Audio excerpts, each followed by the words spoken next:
There will now be an opportunity for silent prayer meditation.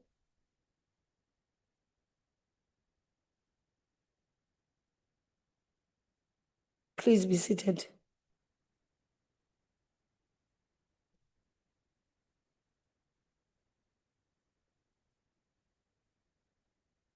Good afternoon, honorable members. We will once again congratulate the Orlando Pirates for winning the league. Amapagania. And also not leaving Sundowns for taking the Africa champions. Yes. I will now ask the secretary to read the order. Debate on vote number 6, International Relations and Cooperation Appropriation Bill. Thank you. I will now recognize the Honorable Minister of International Relations and Cooperation.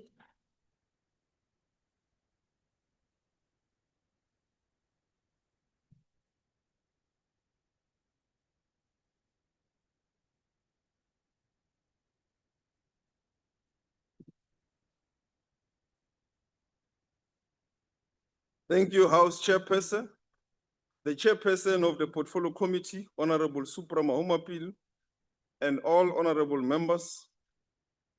I have the honor to present Budget Vote 6 of the Department of International Relations and Cooperation on a day that carries the weight and indeed the deep contradictions of our society and history.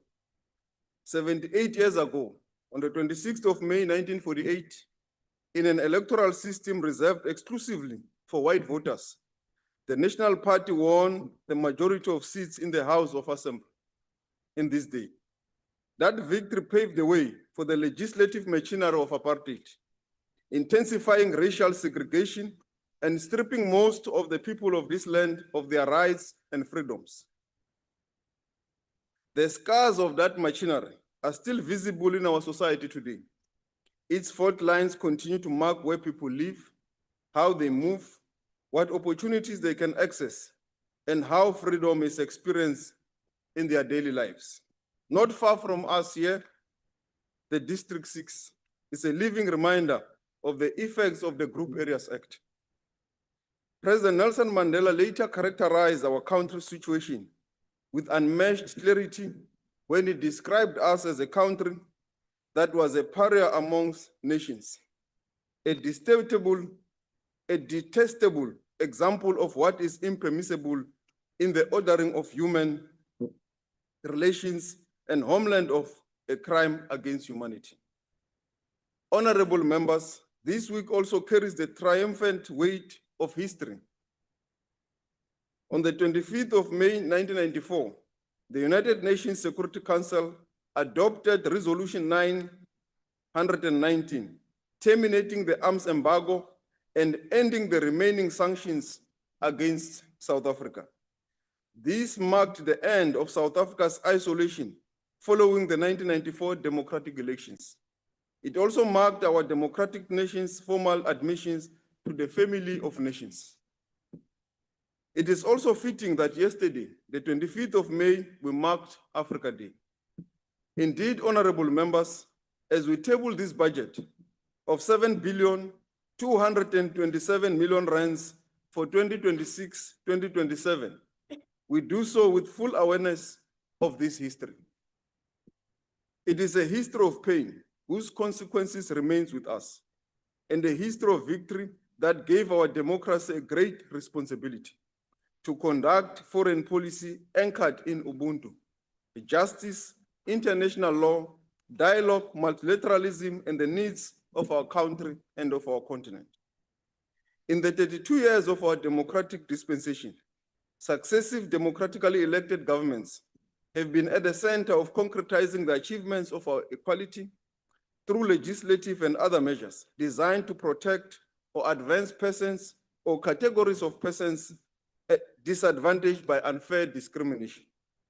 We tabled this budget at a time when international cooperation is under sustained pressure from unilateralism, economic cohesion, wars of aggression, deals of extraction, and winner-takes-it-all approach to global relations. South Africa cannot afford to shed the responsibility that comes with its history. Our freedom is a product of international solidarity. South Africa must, in this moment, continue to discharge three tasks towards a better Africa and a better world. Africa is the centerpiece of our foreign policy. Our first task is to advance the interest and the voice of the African continent. This task begins with the pursuit of a stable, integrated, economically resilient Africa. Our diplomacy across the continent promotes bilateral relations, deepens regional cooperation, and aligns collective efforts around shared development priorities. As chair of the AU Ministerial Committee on the follow-up and implementation of Agenda 2063, South Africa has a responsibility to support the continent's decade of acceleration with greater agency, stronger institutions, and a shared ownership of Africa's development agenda. Our nomination to the Committee of Heads of State and Government on the implementation of the AfCFTA also reflects confidence in South Africa's commitment to continental economic integration. The AfCFTA must become a practical instrument for expanding intra-Africa trade, building regional value chains, advancing industrialization, and creating jobs. The AfCFTA has the potential for a common market of $3.4 trillion and a pathway to diversification, reduced dependency on external markets, and greater resilience of our economies. Yet intra-Africa trade remains too low, at just 16% for the continent and 21% for the SADC region. This is far below Europe at 68% and Asia at 59%. Africa's trade is also still heavily concentrated outside the continent. Over 50% of the continent's imports and exports are tied to just 5 economies, all outside Africa. This is the source of our vulnerability to external shocks. It is also why regional integration must move from aspiration to implementation. Honorable members, I have recently hosted the SADC Ministers of Foreign Affairs retreat in Skukuza, in the Kruger National Park, where ministers reflected on the geopolitical developments affecting our region. The ministers agreed that SADC must be better prepared to respond to external shocks, whether they arise from conflict, climate disasters, food and fuel price volatility, public health emergencies, or the decisions of powerful actors far beyond our borders. Our region is home to 30% of the world's proven critical mineral reserves. We are also home to approximately 50% of the world's cobalt reserves, 20% of the world's graphite reserves, and 10% of the world's copper reserves. These resources, if harnessed properly, can propel our region structural transformation. Countries in our region, including South Africa, Zimbabwe, Botswana, Namibia, and Tanzania, are taking bold policy steps to ensure that mineral endowments support development. In our country, it has come through the critical mineral strategy.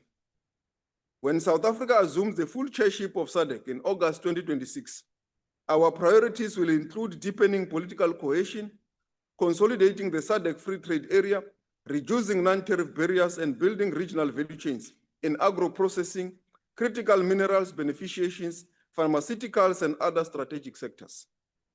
Honorable members, an integrated Africa cannot be built on conflict and instability. That is why our continental task also extends to peace and security. South Africa serves on the AU Peace Security Council at a time when the parts of the continent continue to face armed conflict, unconstitutional changes of government, terrorism, violent extremism, and transnational organized crime. In the Great Lakes region, we continue to support efforts towards a political solution to conflict in the Eastern DRC. In South Sudan, we continue to support dialogue, institutional reform, and the full implementation of the revitalized responsibility through diplomacy, mediation, regional solidarity, and a firm belief that Africa must shape its own future. We are anti-war and advocates for peace. Our second task is to champion the reform of global governance and defend international cooperation. The world is changing, but many of its institutions still reflect old patterns of power. Developing countries continue to face unsustainable debt, unequal access to development finance, and growing pressures to align with powerful geopolitical blocs. South Africa's responsibility is to advance a fairer and more representative global order. This means continuing to call for reform of the United Nations, especially the Security Council, so that it can respond more effectively to contemporary global challenges. South Africa's G20 presidency under the theme Solidarity, Equality, Sustainability gave expression to this responsibility. Among the important outcomes of our presidency were two major reports: the G20 Africa Expert Panel report on growth, debt, development, and the report on the G20 Extraordinary Committee of Independent Experts on Global Inequality. We continue to work with partners including AU, Brazil, Norway, and Spain towards establishing the International Panel on Inequality, for which endorsement by the UN General Assembly later this year is being sought. In addition, the AU Assembly of Heads of State and Government has adopted decision profiling the key deliverables of the Johannesburg Summit, including the establishment of G20 Continental Coordination Mechanism to strengthen coherence amongst AU, UN, and G20 processes. Through BRICS, South Africa will continue to advance reform of global governance, institutions, and support the development of the new BRICS Economic Partnership Strategy.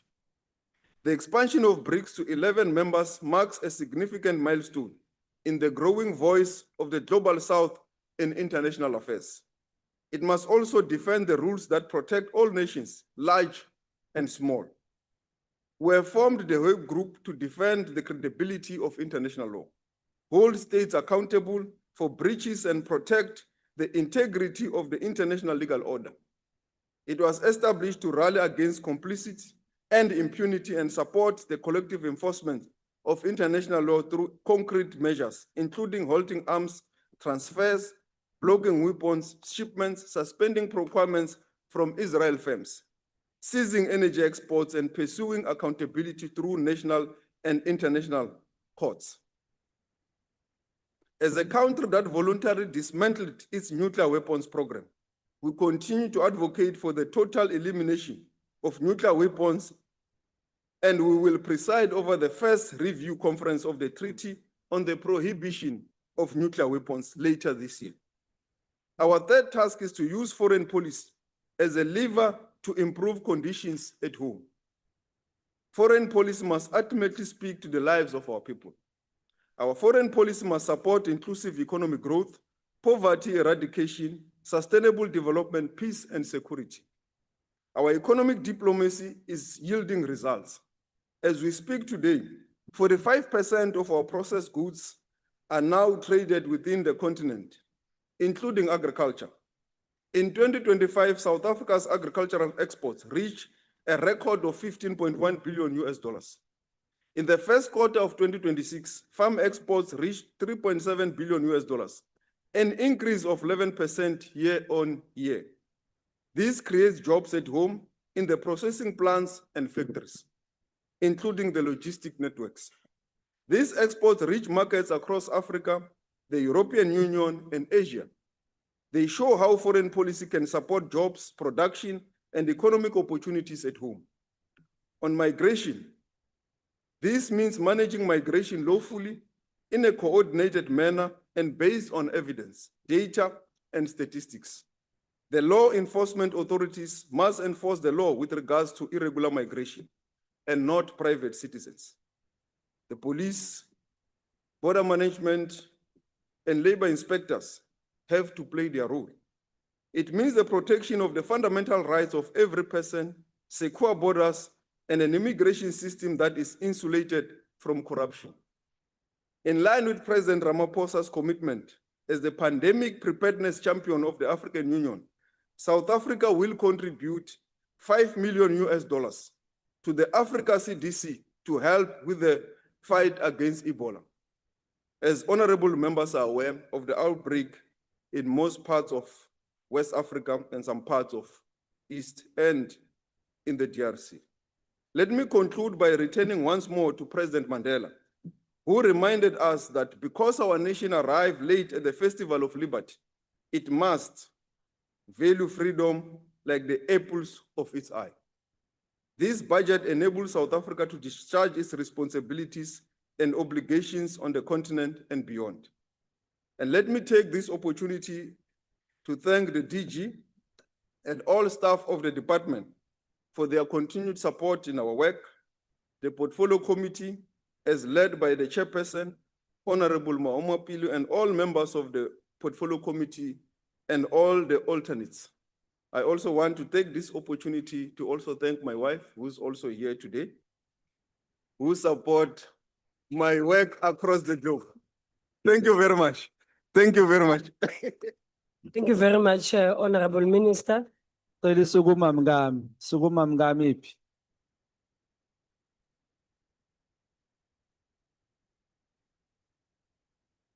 thought you would also congratulate Honorable Minister. I thought you would also congratulate Mapagania, but I can see that I'm sure you are that type of number 3 on the league.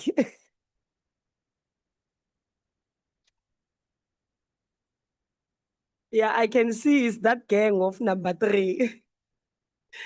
I will now recognize the Honorable Chairperson of the Portfolio Committee, Honorable Maoma Pilu.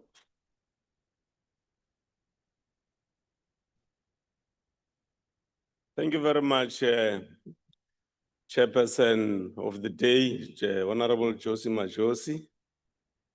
I also want to greet the Honorable Minister Lamola and your collective of the 2 deputy ministers, the DG and your collective of bureaucrats and revocrats in DERCO, honorable members of the Portfolio Committee, and those who are here today. Honorable members, a budget is an instrument of revolution. So we in the African National Congress understand that a budget, it is this instrument that we must use to make sure that ultimately we achieve the long-term strategic goal of building a united, democratic, non-racial, non-sexist, and a prosperous society. So this budget, Minister, at your disposal, 7.2 billion. Among other things, it gives you and the collective in the department an opportunity to use it as an instrument to deepen and achieve multilateralism, to make sure that we build global solidarity, to ensure that we build South-to-South relations, to continue to pursue our resolve to ensure that there's deepening of transformation of global institutions of governance, which is the United Nations Security Council and all its other ancillary bodies. It gives us an opportunity to continue to engage with our comrades and progressive forces all over the world, particularly in the African continent, so that we can achieve the strategic objectives of the Africa Continental Free Trade Agreement. It gives us an opportunity to say to the African Union that your theme of reparations for Africa is a correct theme, and its manifestation must continue to reflect in the impact we are making by implementing the strategic objectives of the Africa Continental Free Trade Agreement. It also gives us an opportunity to continue to engage our former colonizers. In our instance, it will be the United Kingdom, to say to them that reparations in the context of South Africa must, among other things, mean that resources from Europe, particularly in the UK, must continue to flow through investments not only in South Africa, but also in the entirety of the African continent. It gives you and the department, Minister, the opportunity to continue to improve the audit outcomes, not only for the Auditor General to be happy on the extent to which we are meeting the requirements the Auditor General lays down from one financial year to another, but for the outcomes of the audit to be a practical, to have a practical meaning for our people on the ground, on how these investments that we get through economic relations we pursue through DERCO impact on their lives, to make sure that poverty, inequality, and unemployment becomes something that future generations will not inherit from current generation. That is why in the ANC we say a budget is an instrument of revolution. And we know that in the course of us pursuing this revolution, there will be forces of retrogression. There will be forces of digression. There will be forces that seek to take us back to where we were in the apartheid South Africa, through sophisticated methods of objecting to every transformation that we seek to bring to our nation. To that we say to DERCO, remain relentless, remain focused on the strategic objective. We know that these resources at our disposal gives you, on behalf of the Republic of South Africa, an opportunity to go all over the world to pursue the objective of building a better Africa and a better world. A better world in which these wars which are raging will be something of the past in the near future, as future generations will be inheriting from us the sweat of the revolution that we're involved in. As the Portfolio Committee, honorable members, we've got some proposals that we want to make to the department. Proposal number one. We are suggesting that the immovable assets of South Africa located in the missions all over the world, which are there to pursue our foothold as South Africa, there must be discussions between DERCO, Finance, and the PIC and Public Works to look at better, more economic and commercially making sense approaching as far as the usage of those immovable assets are concerned. Proposal number two. We are suggesting that foreign direct investments coming into the country have to be contextualized in both quantitative and qualitative terms, which therefore means that as we decode the implications of these investments, we must check as to how they are helping us to reduce poverty, to deal with inequality, and to deal with unemployment, and to make sure that we reduce the migration patterns of people from the rural areas to the center, therefore moving from periphery to the center. Proposal number three. We are suggesting, Honorable Minister, that we must engage BRICS Plus, so that BRICS Plus must engage on matters that have ensued between Iran, Israel, and the United States of America, because Iran is a member of the BRICS Plus. So that engagements that are taking place on this geopolitics that are occurring, our engagements as proponents of multilateralism are in the context of the BRICS Plus as South Africa. We are also proposing that there must be ongoing discussions between ourselves and DTIC on how the economy can be improved by bringing more investments to South Africa. Grace Lee Box, honorable member, says revolution is not for the lily-livered, it's not for those who are Honorable seeking Mahumapilu. praising at all material times. Ke a leboga, modulasetulo. Thank you very Ke much. lebogile. I will now recognize honorable member. Thank you, Chair. Chair, is it parliamentary? Because at first, Ubaba Mkhunu changed the word immediately into later.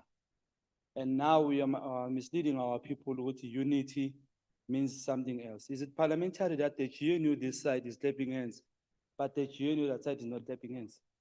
Honorable member, that's not a Thank point of order. Can we please proceed?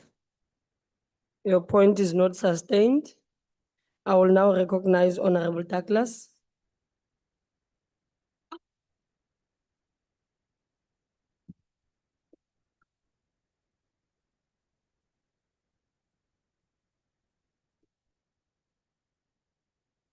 Thank you, Honorable Chairperson, Honorable Minister, Deputy Ministers, Honorable Members, fellow South Africans. I greet you all in the name of my Lord and Savior Jesus Christ and in the language of the First Nation Aboriginal people of this land, the Khoisan San, Kaites.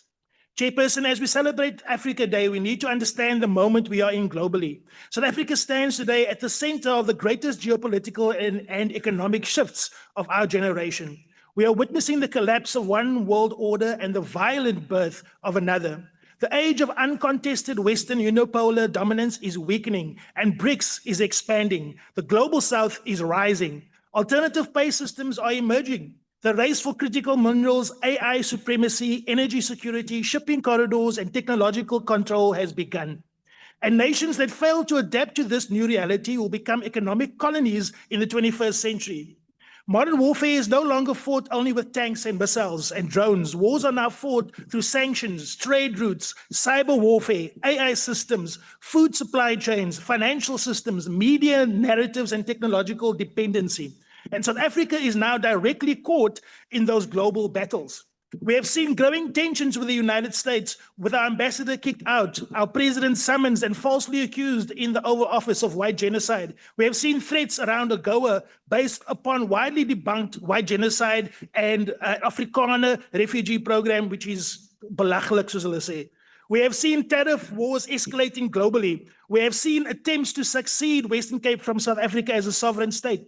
We have seen the weaponization of sanctions and international financial systems. We have seen South Africa dragged into the center of the geopolitical storms following the ICJ genocide case against Israel. And yet, despite all of this, Budget Vote 6 still behaves as it's a normal world. It is not a normal world. DIRCO still operates with a diplomatic philosophy designed for 1994, while the world has moved into 2026. The department still measures success through meetings held, forums attended, reports compiled, and protocol ceremonies. But our people do not eat meetings. Young people do not find jobs through diplomatic photo opportunities. Township businesses do not enter export markets through conferences. South Africa's expanded unemployment rate now exceeds 41%.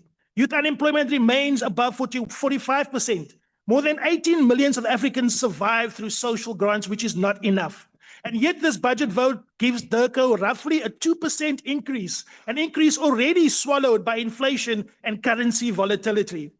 At this very precise moment, global geopolitical competition is intensifying. South Africa is shrinking diplomatic capacity because of austerity budgets, and this is from the GNU. That contradiction is dangerous, Chairperson. DIRCO cannot simply remain a protocol department. Every South African embassy abroad must become an economic command center for national development. Besides normal embassy and consular services, every ambassador must become an economic field marshal for investment attraction, technology transfer, industrial partnerships, skills development, market access, and tourism expansion. We need to stop asking how many meetings were held and saying how many jobs were created, how many export contracts were signed, how many township businesses entered global markets, how many industrial partnerships were secured for Black business, how much investment actually reached the poor communities. That is the true measure of diplomacy and of DIRCO's success. South Africa is not a poor country. We are poorly structured in our economy, sitting on immense strategic wealth. Like the minister said, we control over 70% of the world's platinum reserves, and we sit on the most important maritime trade routes on earth through the Cape Sea route. We possess massive untapped oil and gas potential. And yet, Mr. Chair, despite this wealth, millions of our people still live in abject poverty, live in shacks for 30 years like animals, without employment and with complete hopelessness, because the mandate of DIRCO hasn't translated into a better life for all.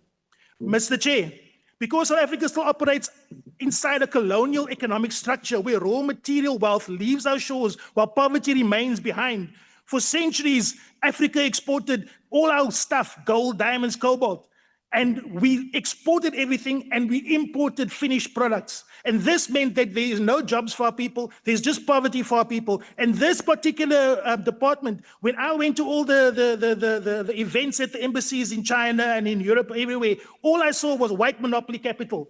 All I saw was the JSC people standing there, and they getting the businesses, they getting the opportunities, but you don't see black young people there, you don't see black women there, you don't see black disabled people there, you don't see colored businesses there, you don't see Khoisan businesses there. You only see the same system that has been running this country for the last 30 years, which is the same extractive model that was still in place from apartheid right up until now. Mr. Chair, while China builds entire future cities and industrial corridors for 1.4 billion and India does the same, South Africa debates austerity, and we only have 65 million people, while our of vacancies remain frozen and our municipalities fail, and we have no support from our partners who are willing to give us support in the BRICS environment. We can get funding from China, we can get funding from the New Development Bank, but we refuse to do that. We refuse to take loans from the IMF with conditionalities that means we've got to cut instead of grow. And what we need to do is grow the economy, and we need to use the Department of International Relations and Cooperation to do that. We should not be managing decline. We should be building an African economic powerhouse. A 2% increase will not fix the ITC problems in DIRCO. It will not help solve the problem of embassies, which are dilapidated, or our consular services weakened by frozen vacancies. And there's no budget to take delegations of black businesses, youth entrepreneurs, and women to our foreign missions and to all these great, amazing exhibitions and things that can actually take their products and sell it in those places. You don't see that happening. Why hasn't it happened for 30 years? The MK party supports Pan-Africanism, African industrialization, BRICS cooperation, and we are saying that enough is enough. We must make South Africa first. That must be our motto. We must put the poorest of the poor first. DIRCO mustn't cater for the elites. DIRCO must cater for the poor. And right now, DIRCO is not catering for the poor. It's only catering for the people who have the money, who have the wealth. Foreign policy without economic transformation is meaningless. A flag without land means nothing. An anthem without mineral ownership means nothing. Political freedom without economic freedom is incomplete liberation. And our liberation is yet to be done. We need to fight. We need to take this department and we need to go out there and we need to say, we're going to split right the things of the past. Before we have foreign direct investment, before you bring the people to invest here and build stuff, we need land justice first. We need our people to get our land back first.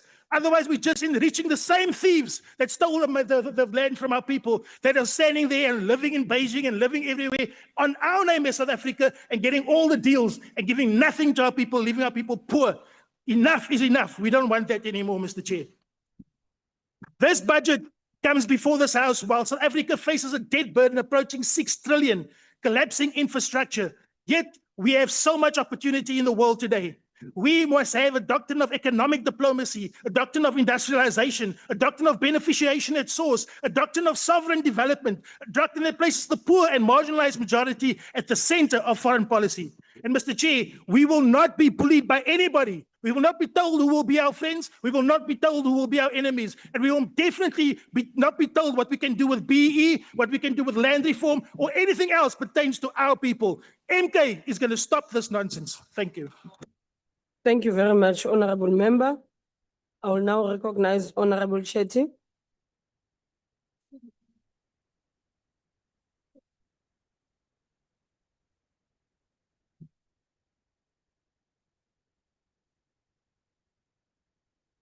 Greetings and salutations, Honorable House Chairperson, members of the Portfolio Committee, fellow South Africans.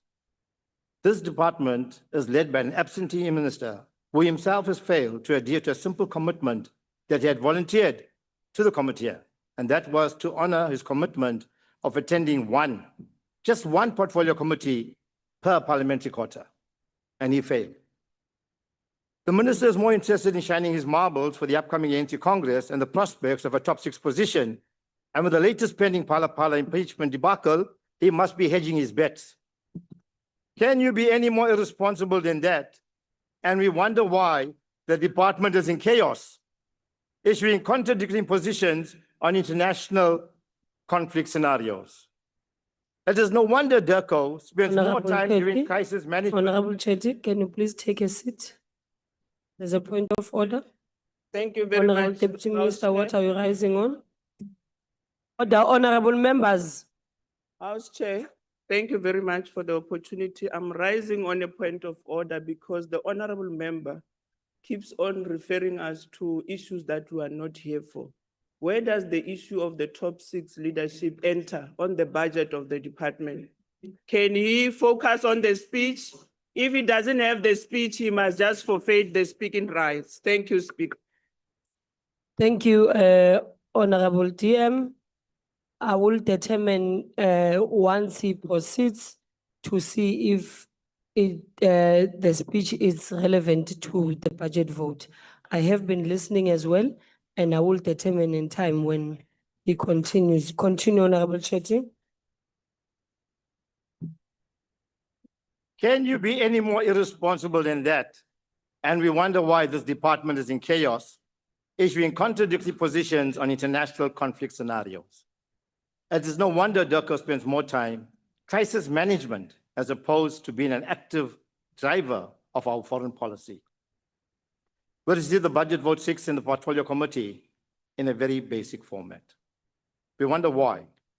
Let's address what's conveniently not mentioned in the budget. The shenanigans surrounding the 180 million rand New York pilot project. After international embarrassment implication, ambassadors, ministers, officials, and the Guptas, these shenanigans have died a natural death. Now defunct ex-minister Pando, who took the moral high ground promising this very parliament that heads will roll over the debacle, sadly, the only head that rolled was their very own. Let's discuss the vanity project of the Pan-African Parliament and the millions it cost us to keep it afloat. Monthly rentals of 3.2 million paid to Gallagher Estate. The current long-delayed, infamous Pan-African Parliament precinct has already cost us in excess of 100 million, and that excludes the 40 million a year rental to Gallagher Estates. Minister, with the current situation, South Africa cannot afford this project anymore. Over R500 million has already been spent on rentals, and with nothing more than a barren piece of land to show thus far. 3 years after the promised soil turning lies a field of wild grass, wetlands, and a sanctuary for butterflies. Oh, and let's not forget about the officials implicated in selling the title deeds of the very land without the department's knowledge. All of these millions wasted on a vanity project in the name of the late visionary leader, Tata Mandela, who must be turning in his grave to see the squander and pilfering that his ANC cronies are doing in his name, while millions of our youth are unemployed and families are without homes. Talking about jobs and homes, we have the African Renaissance Fund, which should be called the ANC Renaissance Fund, because as much as the comrades try to hoodwink the committee into believing that Cuba is on the African continent, hence the justification of millions of rands in donations being channeled Cuba's way. All of this aid is sent to assist Cuban citizens, whilst our very own poor South Africans are left both jobless and homeless. Furthermore, allow me to take this parliament into confidence and expose the audacity in which both the leadership of the Pan-African Parliament and its membership countries dismiss South Africa's interest as the host nation. The South African delegation made an earnest appeal to the Pan-African Parliament leadership to postpone the plenary sittings to respect our Freedom Day and Workers' Day. When this was put to the plenary, South Africa failed to get a single country to second the request. This is the lack of respect that the member countries of the Pan-African Parliament has for the millions of rands that we waste to host them on our South African soil. The age-old Chinese proverb, never bite the hand that feeds you, definitely did not resonate with the behavior of the member nations. This further vindicates the DA's proposed submission to terminate the host nation agreement that South Africa has with the Pan-African Parliament. As I conclude to my fellow South Africans, if you're living in Johannesburg, Tswana, Nelson Mandela Bay, or eThekwini, and you want to see the change from where you are living improve to the lives of citizens in the city of Cape Town, right here in the Western Cape, or Mgeni in KZN, where I come from, then on the 4th of November, you go out and you vote. You vote for the DA for a better city. Thank you. Thank you, Honorable Member. I will now recognize Honorable Msongo.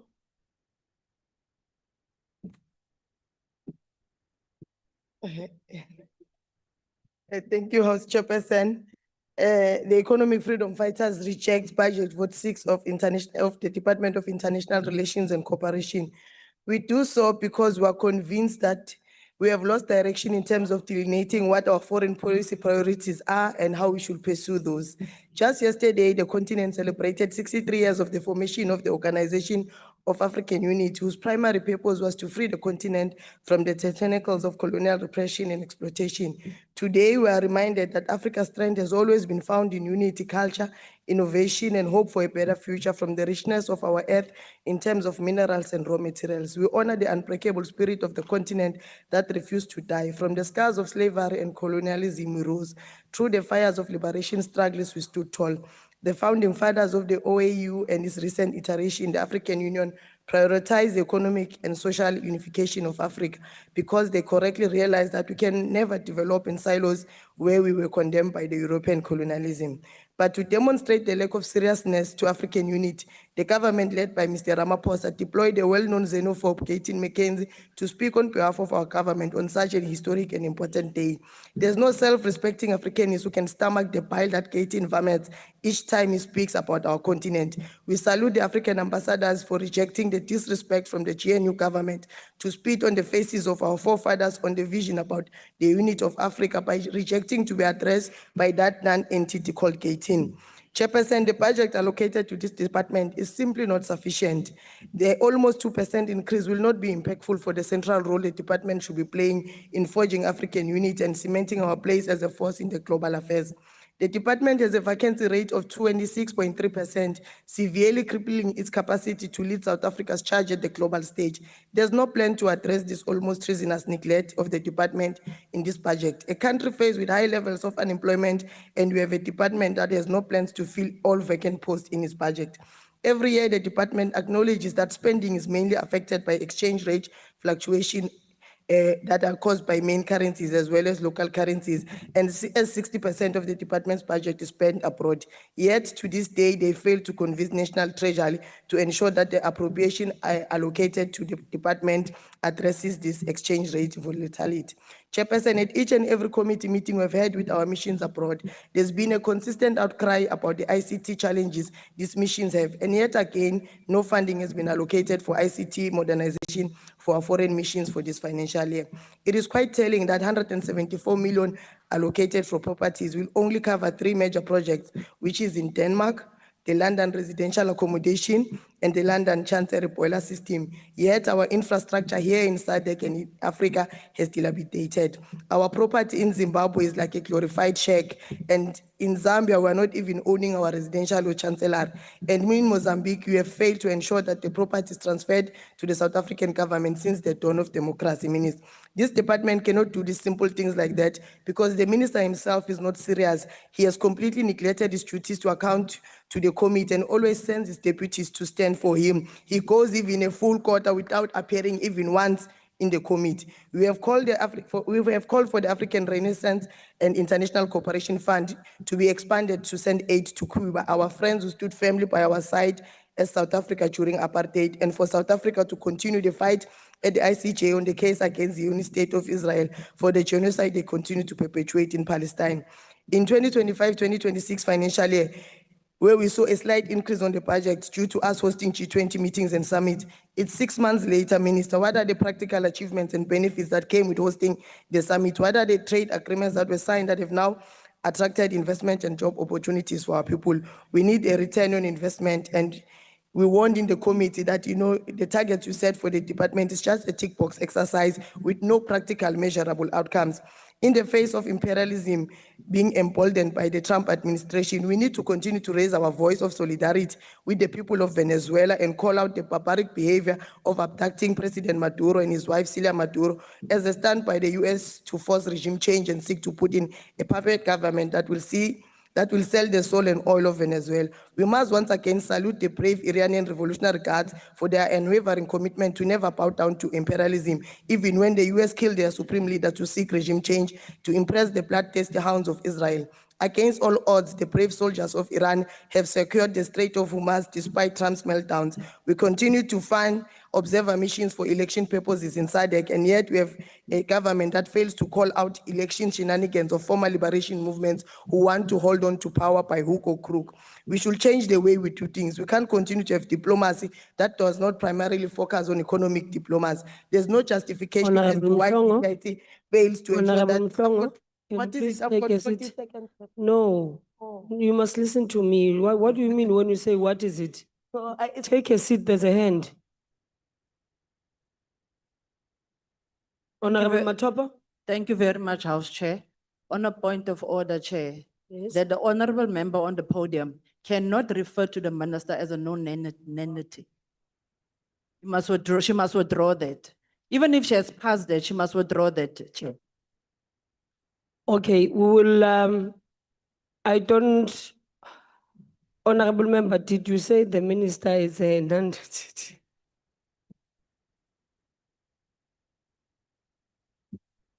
Thank you, House Chair. I said the minister is a xenophobe. That is what he is, and a non-entity at a global stage. That one is the fact. He's a non-entity. He tried to go there at Morocco to watch the final of CAP. No one even bothered to greet him Honorable because he's a Mhlongo. non-entity. He's a Honorable non-starter in Mhlongo. politics. No respect. Honorable Mhlongo, even that it is unparliamentary to call a minister a xenophobe. Can you please withdraw that? He's a xenophobe. He's saying it on every platform. that Honorable Abaha- Mhlongo, Honorable Mhlongo, I'm asking you to withdraw that. Can I finish my speech and then when I'm Honorable done? Mhlongo, I am directing you to withdraw that. To withdraw what? That is a xenophobe. You want Yes. me to lie? What? Honorable Mhlongo, Okay, ngicela uyibeke ngesintu mama. Honorable House Mhlongo, Chairperson ibeke ngesintu ukuthi yini? Honorable Mhlongo, I'm asking you to withdraw that.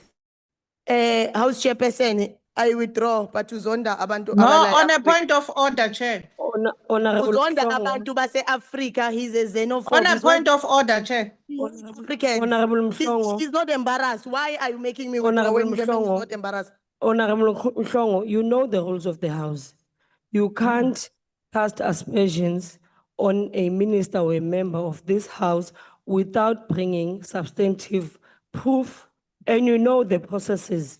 So The we proof can't is there. go, Go and watch we his can't go, videos. no, Honorable Mhlongo. We can't continue on that. And we all know the rules of the House and we must abide by them. Please continue. House Chairperson. Now, we Now, on should, a point of order, Chair.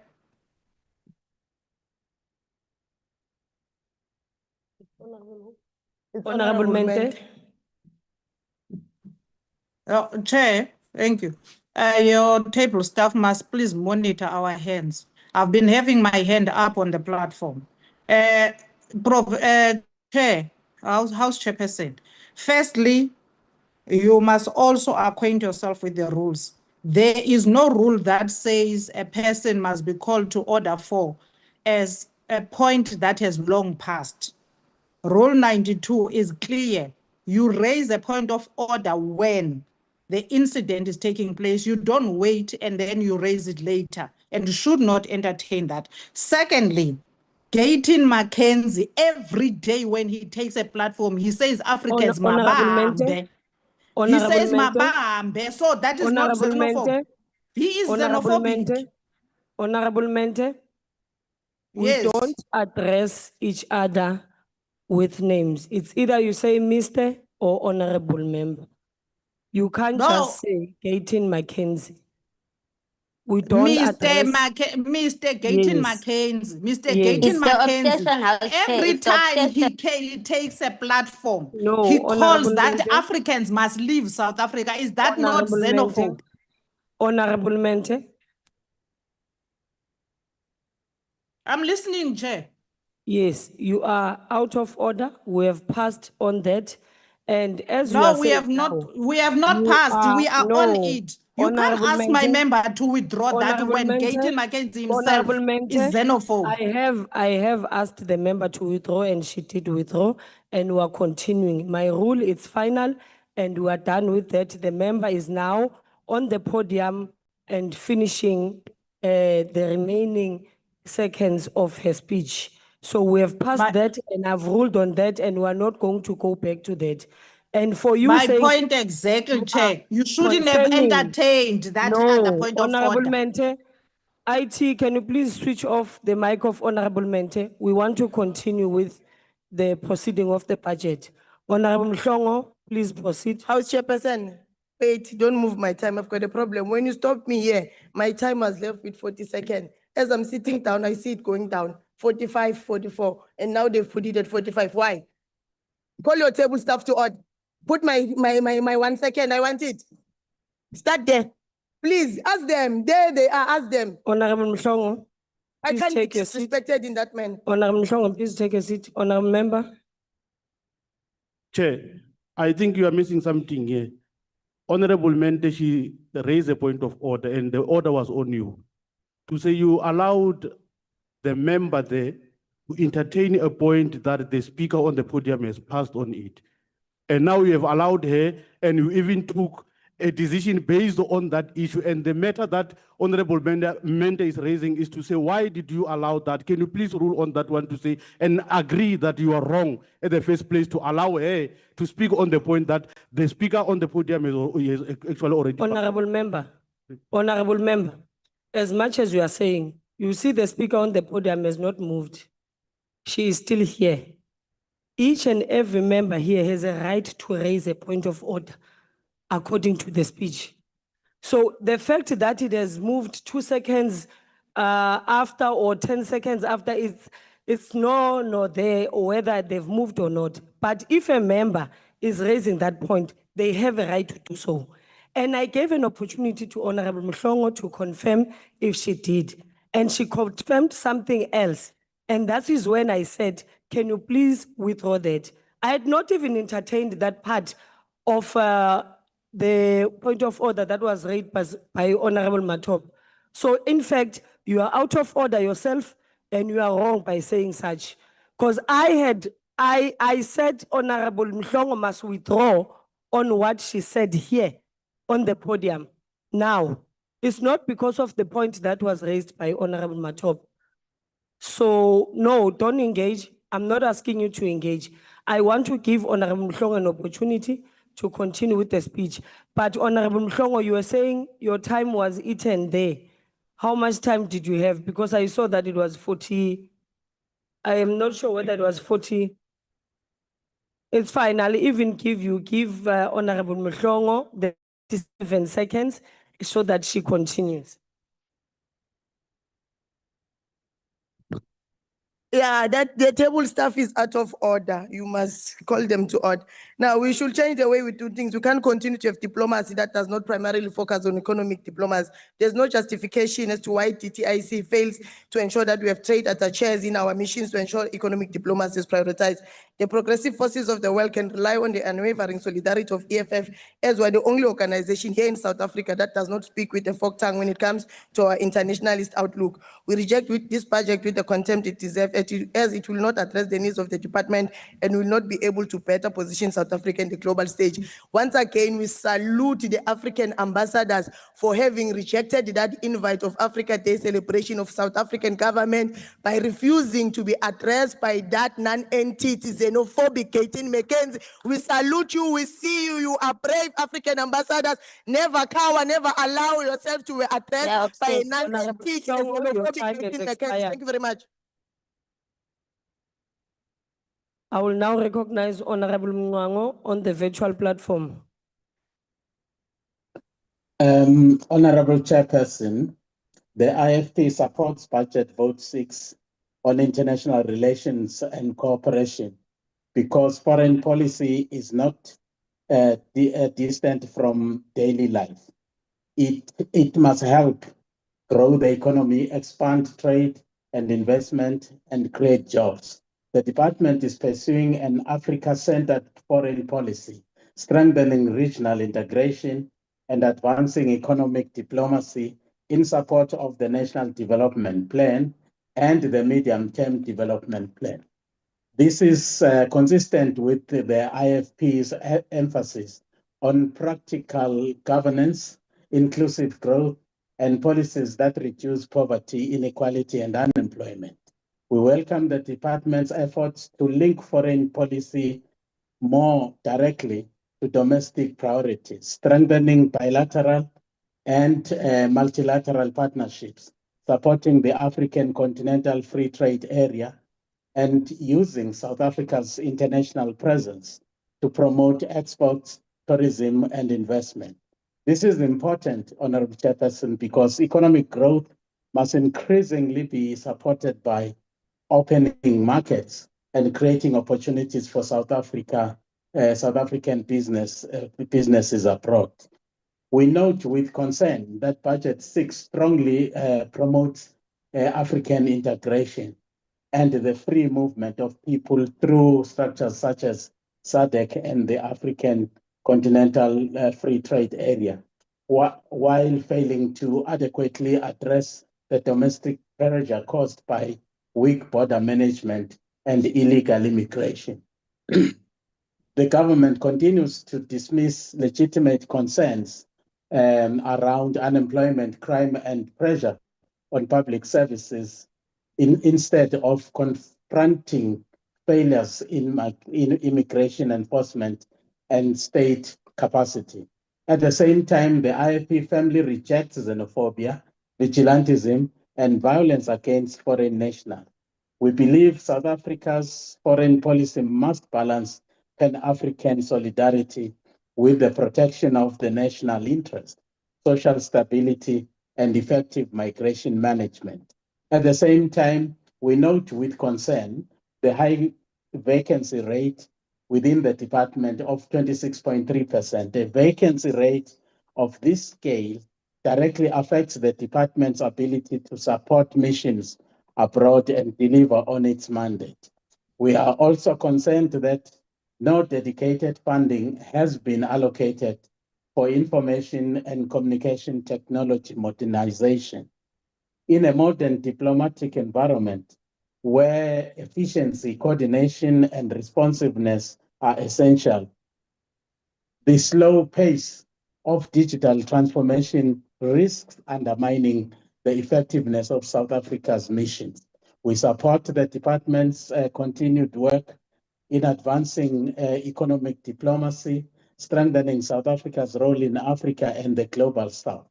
We appreciate utilizing instruments such as the African Renaissance and International Cooperation Fund to promote development, peace, and good governance across the continent. These efforts are important for positioning South Africa as a regional leader and for advancing long-term development objectives. The IFP supports Budget Vote 6 because South Africa needs a foreign policy that is principled, Africa-centered, and economically beneficial to its people. The IFP supports the budget vote. Thank you, Honorable Chair. Thank you very much. I will now recognize Honorable Matopa.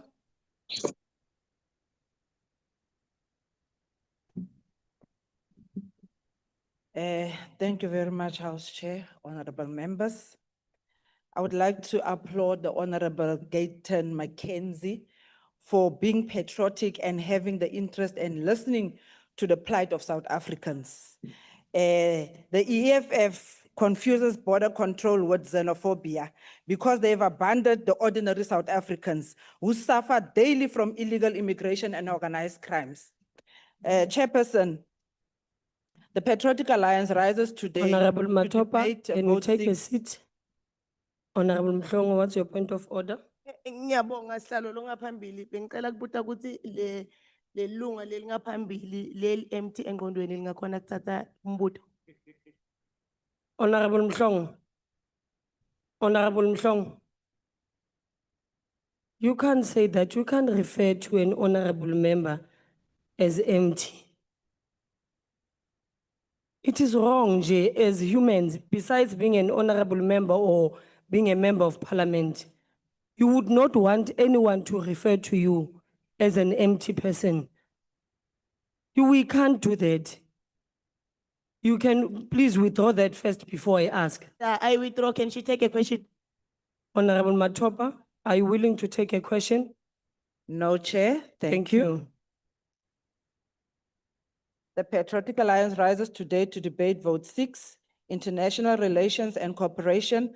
This vote is about protecting South Africans abroad, ensuring that our citizens are never abandoned, and safeguarding our youth from exploitation. The foreign policy is not merely about engagements abroad. It is fundamentally about improving the lives of our people here at home. Our foreign policy must serve the people of South Africa by advancing economic growth, reducing poverty, promoting sustainable development, and strengthening stability across the continent. International relations must always respond to the daily realities and needs of ordinary South Africans. The Department of International Relations and Cooperation, DIRCO, must do more to assist South Africans stranded abroad, whether stranded due to financial hardship, expired visas, or unforeseen crisis. Our citizens deserve swift and effective support from their government. Too often, families are left desperate, pleading for help, and that arrives too late or not at all. Vote 6 must ensure that DIRCO has the capacity and the will to act decisively in these situations. This vote is not merely about diplomacy and embassies. We must warn our youth about the growing danger of international mafias. Unsuspecting young South Africans are being lured with promises of jobs. Thailand, only the end of trapped in scam centers in Cambodia and Myanmar. These criminal networks exploit unskilled youth, forcing them into illegal operations under threat and coercion. DIRCO must work with the law enforcement, international partners, and community organizations to raise awareness and protect our young people from these predators. Vote 6 must strengthen DIRCO's role in consular protection. South Africans abroad must know that their government will stand by them, whether in times of crisis, exploitation, or danger. This is not a privilege, it is a constitutional duty. Honorable Chair, international relations are not only about diplomacy between states, they are about protecting the lives and dignity of our citizens, wherever they may be. Vote 6 must deliver a DIRCO that is proactive, responsive, and committed to safeguarding South Africans abroad. I thank you. Thank you, Honorable Member. I will now recognize Honorable van Staden.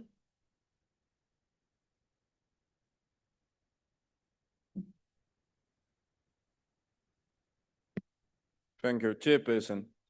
Chairperson, strong and stable international relations are a cornerstone of effective governance worldwide.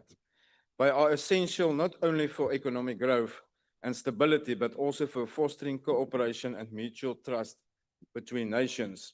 It is crucial to understand the differences between countries, particularly in terms of their economic policies and relationships, in order to build and maintain these ties. For countries facing economic challenges, sound and respectful international partnerships are vital for recovery and future growth. Reckless rhetoric or verbal attacks against nations that provide support can be counterproductive ultimately isolating a country from valuable allies and undermining its own interests. We have seen firsthand what happens when strong economic relationships deteriorate. When those partnerships turn sour, the very support a country depends on can be withdrawn overnight. The consequences are immediate and severe, a health budget suddenly facing a shortfall of nearly 7.9 billion rand in the previous financial year, and critical frontline aid workers losing their jobs almost instantly. This is the stark reality of what occurs when vital relationships collapse without warning. South Africa claims to follow a policy of non-alignment, but that shouldn't just be talk. It needs to show in how we act in practice. Right now, our approach doesn't really reflect true non-alignment. Fixing our relationship with the United States, the world's biggest economy, should be a top priority. The Freedom Front Plus is committed to doing everything it can to make that happen. A single individual at the Thule House in Johannesburg, making ill-considered statements on the international stage, instead of adopting a diplomatic and constructive approach, seeking time, building goodwill, and maintaining respectful relations with key partners, there is a tendency to antagonize those whose support is vital. Such actions undermine the country's strategic priorities. They do not advance critical objectives, such as the implementing of the African Continental Free Trade Area, to boost South African exports, strengthening economic diplomacy with trading partners, leveraging South Africa's G20 presidency to address global inequality and poverty, or promoting peace, security, and socio-economic development within SADC and across the continent. It is, however, encouraging to note from a report that with regard to properties, the department has allocated 174 million of its 210 million capital budget to 3 major renovation projects: the official residence in Denmark, the boiler system at Chancery in London, and residential accommodation in London as well. We support the report's recommendation that headquarters and missions abroad must be adequately resourced to address the current 26% vacancy rate. This should include quarterly reporting on the implementation of a strategy to fill these critical posts, as well as clear plans to alleviate the burden placed on staff due to personnel shortages. I thank you, House Chairperson. Thank you very much, Honorable Member. I will now recognize Honorable Kobe. I thank you very much, Slalo. To the honorable members in the House, I would stretch my greetings to you and everybody else at home who's joining us on the online platform. Honorable House Chair, this budget reflects a continued failure of strategic focus in South Africa's international relations. Action SA believes the guiding principle of the Republic must always be simple: put South Africans first. It is increasingly clear that the GNU does not share in that priority. We asked the minister, how much does it cost to maintain South Africa's foreign missions across the world? A whopping 3.5 billion to sustain 115 embassies and missions. Let's be concrete and bring it closer to home, Honorable Mahumapelo. The mission in Nouakchott, Mauritania costs 16.1 million annually. In Malabo, Equatorial New Guinea costs 15.6 million rand. Ask any unemployed South African or struggling small business owner or a pensioner to locate these places on a map. And most importantly, to explain maybe what return are they getting. And the answer will be simple: absolutely nothing. Most damning of all is the department's own admission that it has no mechanism, none whatsoever, to evaluate the performance or values of these missions. That is expenditure without accountability. Honorable House Chair, we all know what this is really about. It has become an open secret that too many of these postings exist not for national interest, but as cushion deployments for political cadres. South Africans are expected more and more to tighten their belts while the system continually funds inefficiency and entitlement abroad. A serious and focused government would do what many comparable developing countries are already doing: consolidate diplomatic representation, accredit missions across multiple countries, and eliminate duplication that no longer serves national interest.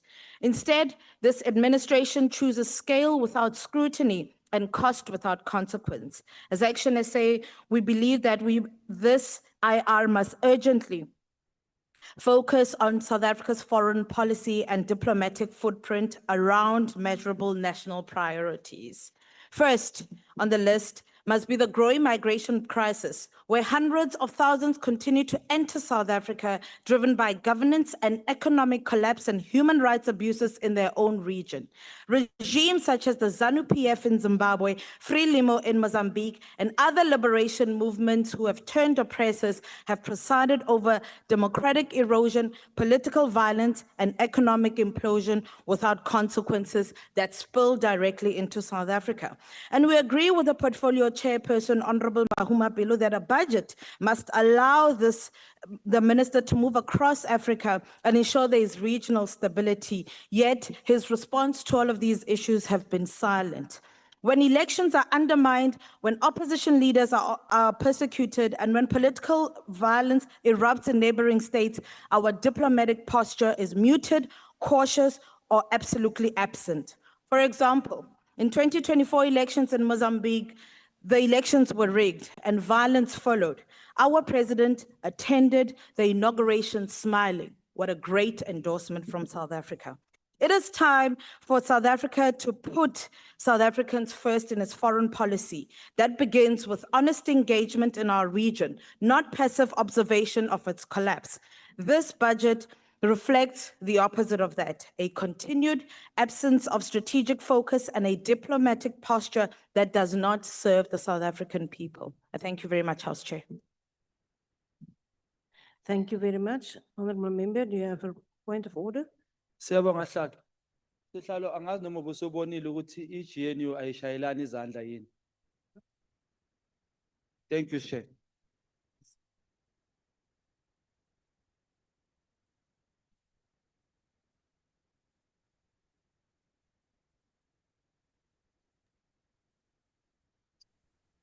Honorable Member, that is not a point of order. The next speaker is the Honorable Deputy Minister of International Relations and Cooperation, Honorable Muraka. Thank you very much, House Chair.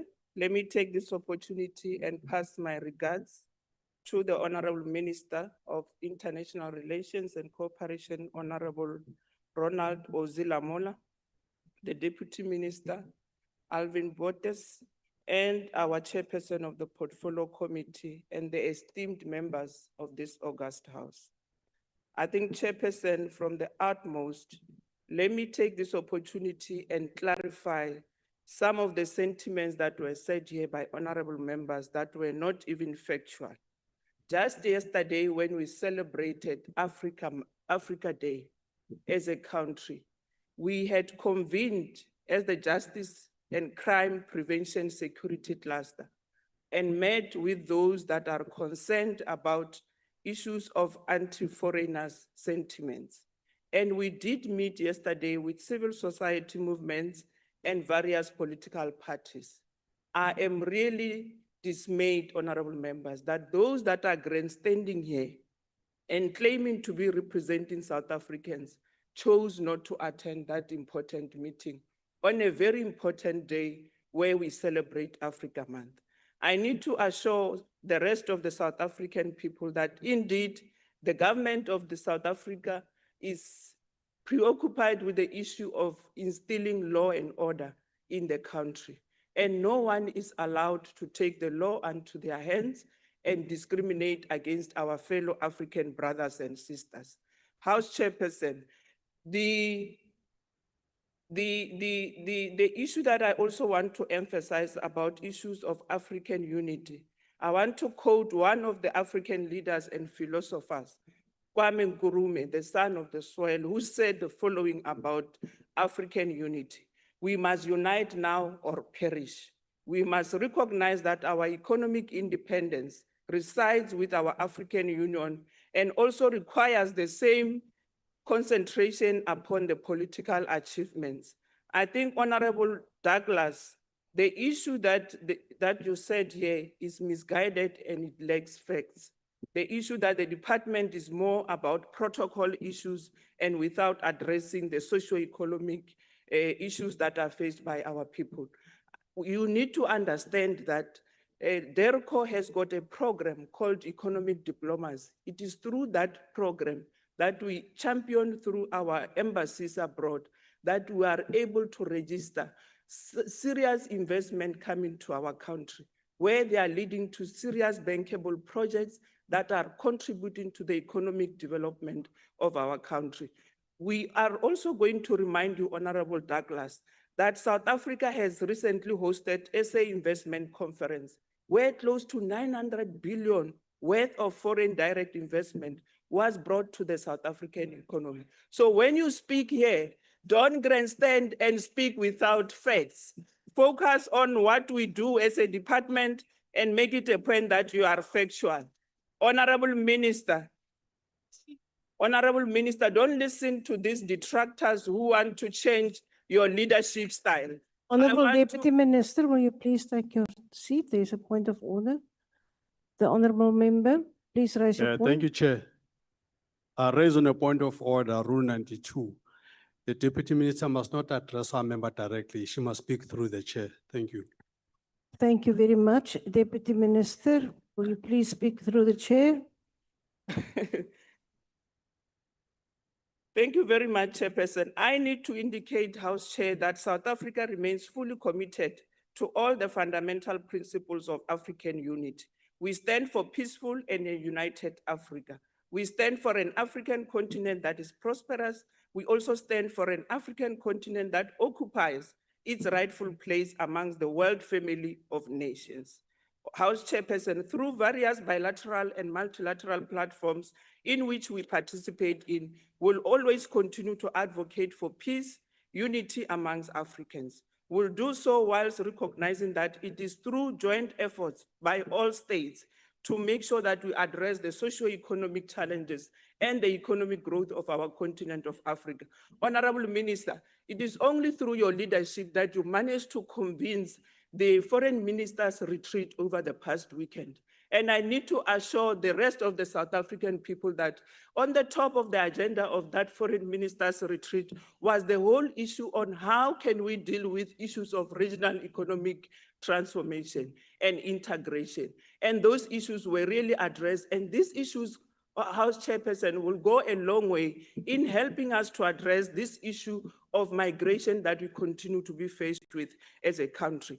Honorable Minister, as I conclude, I need to remind the Honorable Gaiety that you are not a Holy Spirit. The nature of the work of foreign ministry is that you need to travel. And every time when you delegate your deputy ministers, you are always being guided by the principle that you were taught by our former democratic president, Nelson Honorable Mandela, who Minister, said, a leader is like a your time shepherd. is He always expired. stays behind the flock whilst letting the most nimble go front. Thank you very much.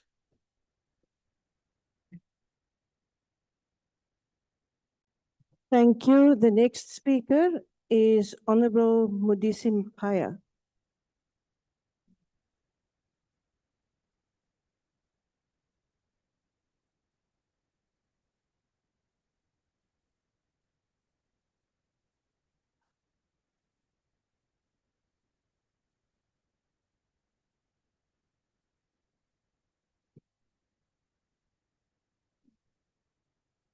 Thank you very much, House Chair. Honorable members, the Minister and the Deputy Ministers, the Chairperson of the Portfolio Committee, and fellow South Africans. This is not an ordinary budget debate. This is a debate about whether South Africa and the African continent will shape the changing global order to advance our own development and prosperity. Budget Vote 6 comes before this House at a defining moment. Domestically, our people continue to face unemployment at over 32%, deepening poverty, inequality, and rising costs of living.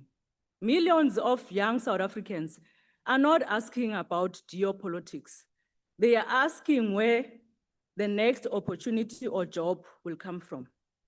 At the same time, the global order is undergoing profound transformation. Trade wars are intensifying. Proxy conflicts continue to destabilize regions. Competition over strategic minerals, energy, technology, and markets is accelerating rapidly. In this environment, countries that fail to position themselves strategically will become dependent on decisions made elsewhere.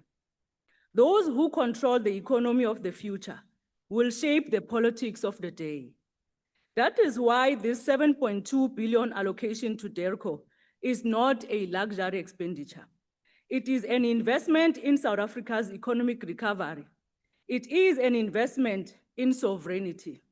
It is an investment in jobs, industrialization, regional stability, and Africa's future. Honorable members, foreign policy is no longer confined to diplomatic ceremonies and protocols. Foreign policy determines whether South African products access new markets. It determines whether investors build factories here or elsewhere. It influences trade, tourism, infrastructure financing, and economic growth. Foreign policy is economic policy. That is why economic diplomacy must sit at the center of DERCO's work. Our embassies must become active centers for investment attraction, trade promotion, export support, and economic partnerships. Every diplomatic mission must help create opportunities for South African businesses, workers, and young entrepreneurs. The success of this budget cannot be measured only on meetings attended. It must be measured by jobs created, exports expanded, investments secured, and industries strengthened. Diplomacy must deliver development. Because a nation that cannot convert diplomacy into development will struggle to convert freedom into prosperity. This budget allocates over 4.2 billion towards strengthening our missions abroad and economic diplomacy programs, while 1.1 billion is directed to the African Renaissance Funds for peace missions and post-conflict reconstruction. The world is entering a new industrial era driven by demand for strategic minerals essential for renewable energy and advanced technologies. Africa sits at the center of this transition. South Africa holds the world's largest reserves of platinum group metals of over 80% globally, along with vast manganese, chrome, and other critical resources valued at more than 2.5 trillion US dollars. But for generations, Africa exported wealth while importing underdevelopment. That cycle must end. South Africa must champion a unified African strategy on critical minerals and beneficiation.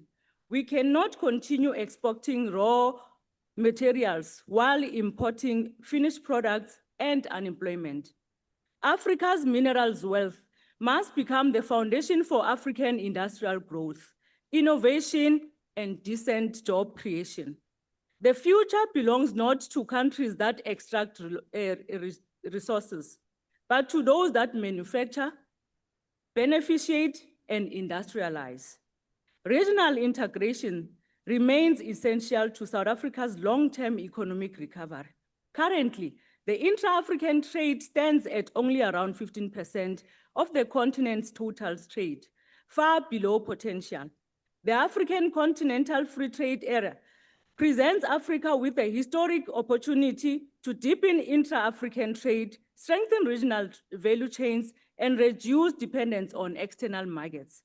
But integration must move beyond summit declarations.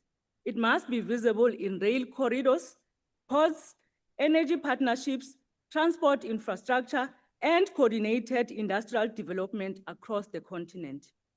As the chair of SADC in 2026, South Africa has a responsibility to accelerate this agenda.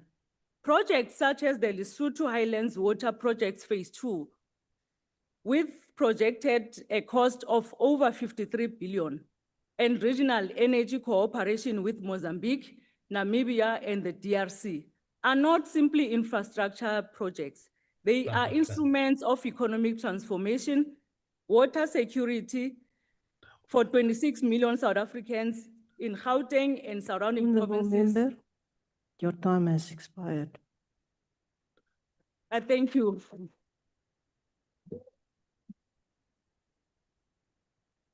Thank you very much. The next speaker is Honorable Meshu. Thank you, House Chairperson. Honorable members, the Portfolio Committee on International Relations and Cooperation is concerned that most of DERCO's 2026-27 budget allocation of 27.3 billion rand will be swallowed by inflation and exchange rate pressures, enabling neither new programs nor substantive work to be done. National Treasury continues to impose rigid ceilings on employee compensation, severely restricting DERCO's ability to fully resource its missions and diplomatic outposts abroad. This impacts the department's capacity to protect South African citizens and businesses in active conflict zones. The ACDP calls for ring-fenced funding for consular protections, targeted exemptions for critical posts, and prioritization of staff to high-risk regions where South Africans face the greatest danger. We also call for investment in secure digital platforms for consular services that would reduce reliance on costly in-person staffing while still ensuring accessibility. The ACDP also calls for a review mechanism so that ceilings do not undermine constitutional obligations to protect citizens abroad.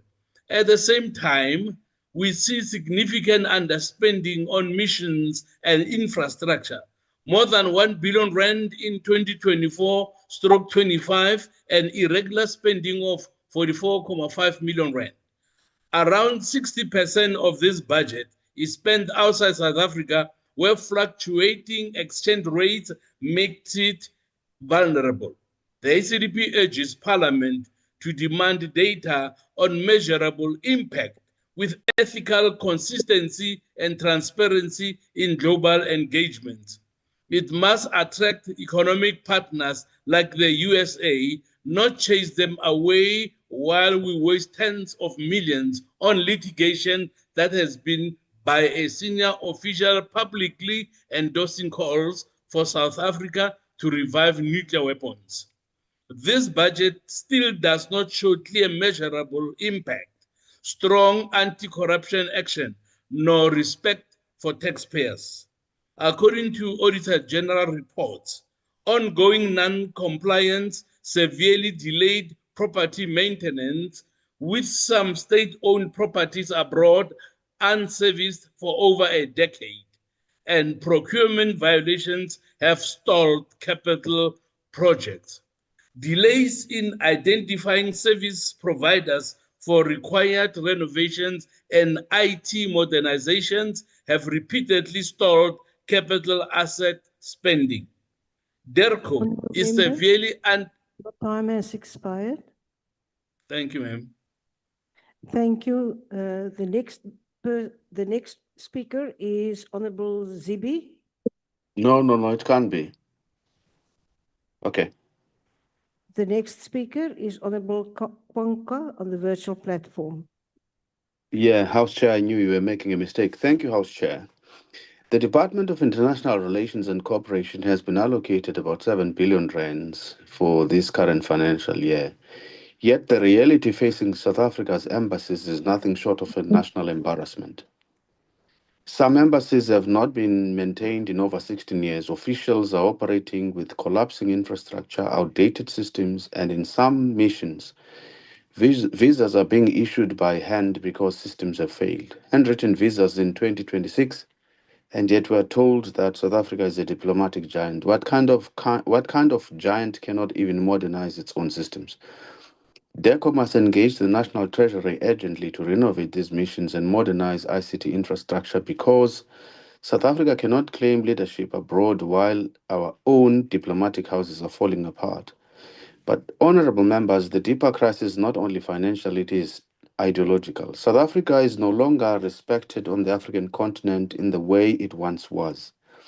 We are currently treated as a refuge for illegal immigration and a cash cow through the African Renaissance Fund, while our people are struggling with unemployment, poverty, and collapsing services. Programs like the African Renaissance Fund should not operate as endless charity. The African Renaissance Fund should be turned into an instrument of soft power, as the foreign policy says in this respect. Every cent spent outside our borders must advance South Africa's economic and strategic interests. Those who are not willing to respect South Africa must go to hell, literally. Because an African Renaissance Fund that places the burden of Africa on South Africa's shoulders while other governments destroy their own countries through corruption, instability, and poor governance is a scam. We are funding election observation missions while South Africans sit unemployed. Why are we not using those resources to drive trade, infrastructure, and economic projects through the African Free Trade Area Agreement so that South Africa benefits economically from its leadership role on the continent? House Chair, the last 14 South African soldiers died in the Democratic Republic of Congo in the name of peacekeeping. Last year, I meant to say, 14 lives lost, families shattered, coffins draped in South African flag. And what happened afterwards? The DRC and the United States signed agreements giving American companies priority access to the DRC's vast mineral wealth. America secured the deal. South Africa buried the soldiers. That cannot continue. The world has changed. Global politics is no longer about charity. It's about interests. It's about influence. It's about economic power. South Africa must stop using taxpayers' money to be the messiah of the African continent while our communities collapse under unemployment, crime, and illegal immigration. The GNU speaks about renewal, but its statement of intent is dangerously vague on foreign policy. That conversation was ignored during coalition negotiations, time has and expired. now is the time for the country to have that, and we are paying the price for that silence. I thank you. Thank you. Is there a is Honorable Zibi on the platform? The next speaker then is Honorable Dr. Mamani on the virtual platform. Thank you very much, House Chairperson. We gather on this day, post the celebration of the Africa Day, and I wanted to reflect just on a few matters that speak to our own foreign policy. On the first instance, if it is indeed true that our foreign policy must be based on human rights and trade, the first objective that we've all got to be focused on is the fact that Africa still only represents 3.5% of global GDP. That is pitiful. Relative to the fact that we are the fastest growing continent as far as population growth is concerned. By mid-century, we will have over 1.4 billion people. So if we do not begin to strengthen inter-trade and figure out quite intentionally how we make Agenda 2063 a practical realities with leaders that can actually deliver on it, we will see profound deaths that take place in this continent. If we think we have an immigration crisis now, we must appreciate that if we fail to grow Africa's economy as brothers and sisters, we will be doomed to face the challenges of a future that is coming. Secondly, Minister Lamola, I want to state to you quite categorically, I was in India recently and I met our High Commission there. Part of the dilemma is the capacitation and vacancies there. In truth, South Africa exports many of its agricultural products to India, and yet there was no staffing that was focused as the Agricultural Council. That is a limitation that limits our ability to trade with nations such as India. If we learn anything from the Indian economy is that they've successfully managed to move at least over 250 million people from poverty, which is a lesson that we ought to be learning. Thirdly, honorable members, many people have come to blame our constitution when it provides in section 27 when the government fails to do basics in healthcare. They point to the constitution as they point to the immigrant to blame. We must remind ourselves that the constitution assumes when it says everyone in it, that it is everyone who is here legally. So we have to, in dealing with the question of immigration, ensure that we fund better border management authority and ensure that we do not scapegoat our African brothers and sisters, but rather focus on delivery of basic services. If you come and you consume healthcare in South Africa, the country from which you come from needs to also be levied likewise. Lastly, I want to highlight the fact, and more crucial, is the fact that South Africa's moral authority in the continent is beginning to weaken. We simply ignore in election observer missions when they state categorically that elections have been rigged in particular countries. We cozy up to dictators. We make it palatable that people can celebrate those who don't win elections but take over as coups.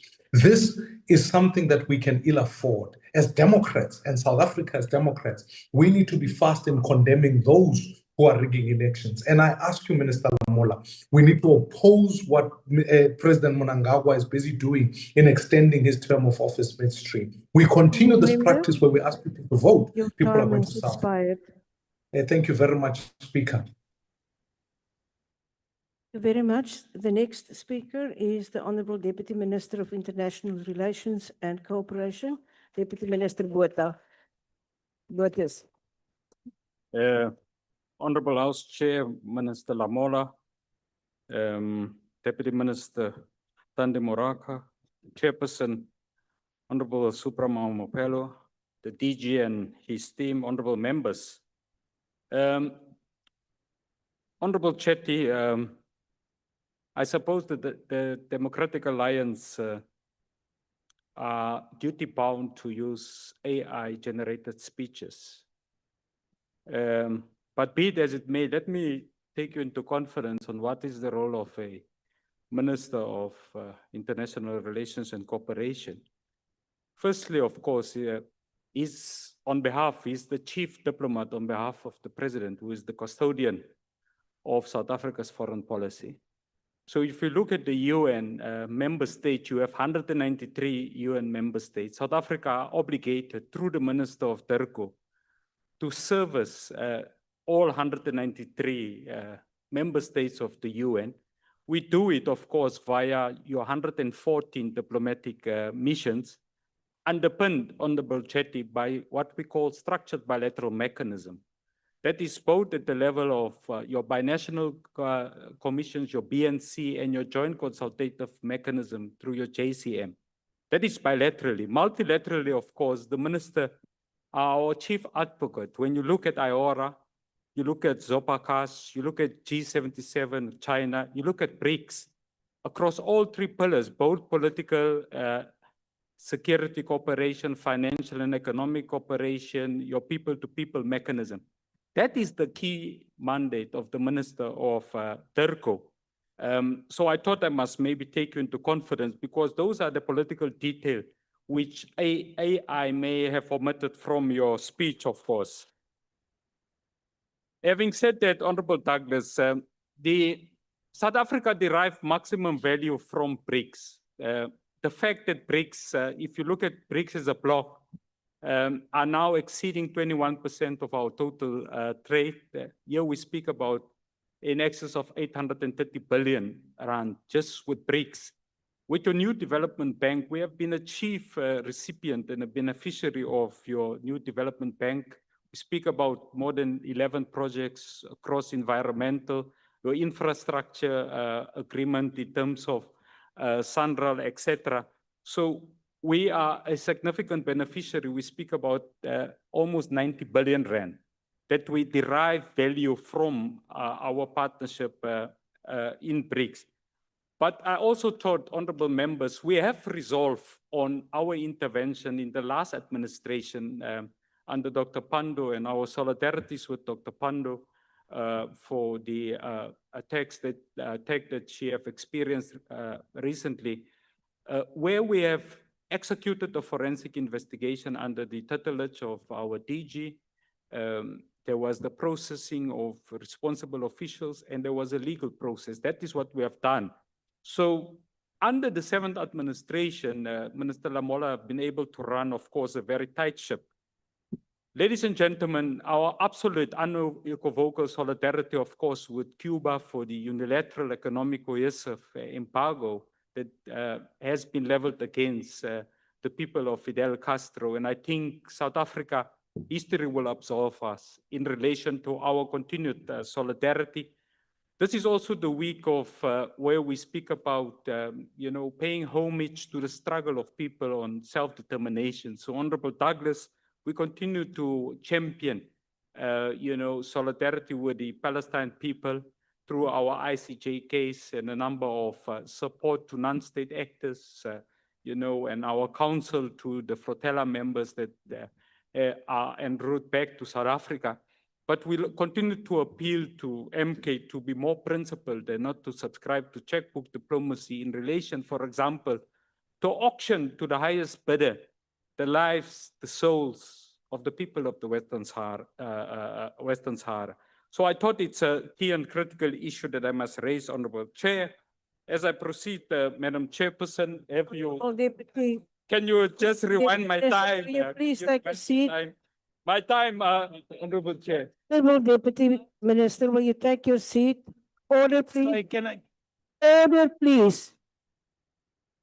I just want to remind the Deputy Minister, as well as all the members, that when there's a point of order and you take your seat, you don't lose your time. The clock has been stopped. Honorable Member, your point of order.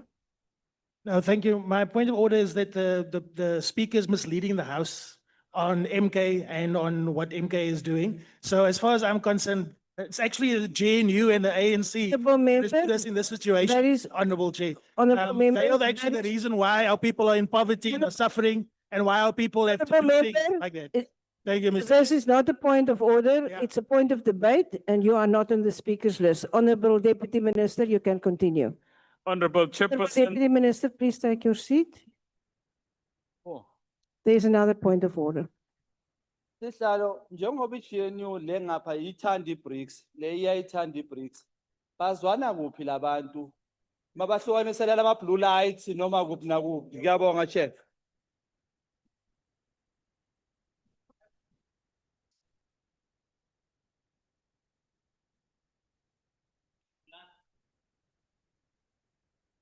Honorable Member, that also is not a point of order, it's a point of debate, and you're not on the speaker's list. Honorable Deputy Minister, please continue. Thank you very much, Madam Chair. Chair, our mandate are unequivocal. We'll continue to be the proponents of international law.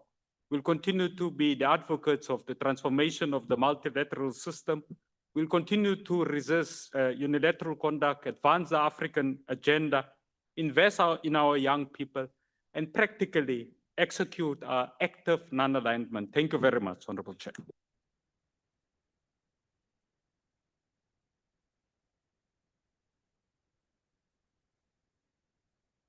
Thank you, Honorable Deputy Minister. Is there a speaker for the UAT on the virtual platform? The next speaker is for Al Jamaa, Honorable Ismail Musa.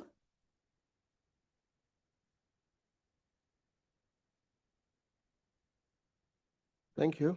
That's why I always come in the name of peace, Chairperson, so that we can have peace. Honorable Chairperson, Honorable Ministers, Honorable Deputy Ministers, Honorable Chairperson of the Portfolio Committee, Honorable Supra, and to the beloved people of our beautiful nation. In the name of Almighty, the most gracious and the most merciful, let me begin by extending the beautiful greeting and prayer of peace to all present. We need it so much, especially in this House. Al Jamaa supports Vote 6 and acknowledges the critical role that international relations play in advancing South Africa's interest, strengthening economic cooperation and promoting peace and justice throughout the world. In the midst of growing geopolitical tensions, armed conflicts, and global uncertainty, we commend our honorable ministers, deputy ministers, and DIRCO officials for navigating these complex challenges with dedication and resolve. Al-Jamaa encourages our government to continue the commendable efforts of advocating for a more active and effective role by the United Nations in maintaining peace, preventing conflicts, and protecting vulnerable populations across the globe. South Africa's foreign policy must continue to be guided by the principles of human rights, justice, peaceful resolution of disputes. I repeat, peaceful resolution of disputes locally and internationally, mutual respect amongst nations, and the promotion of a fair and equitable global order.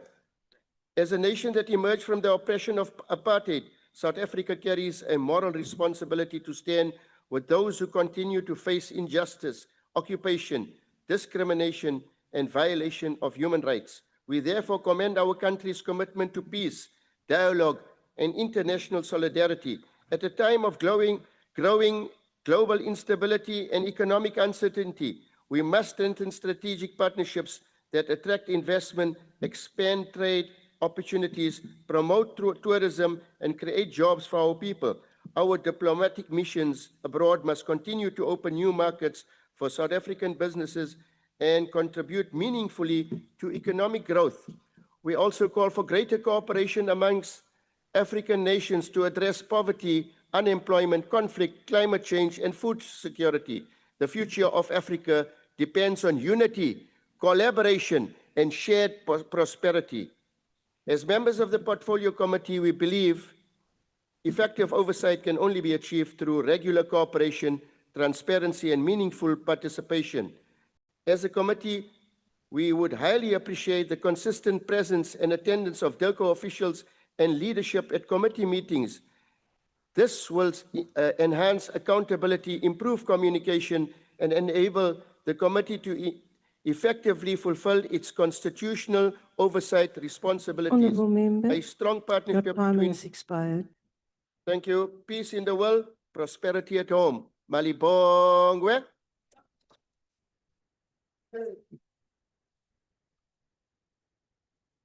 Thank you. The next speaker is Honourable Smith.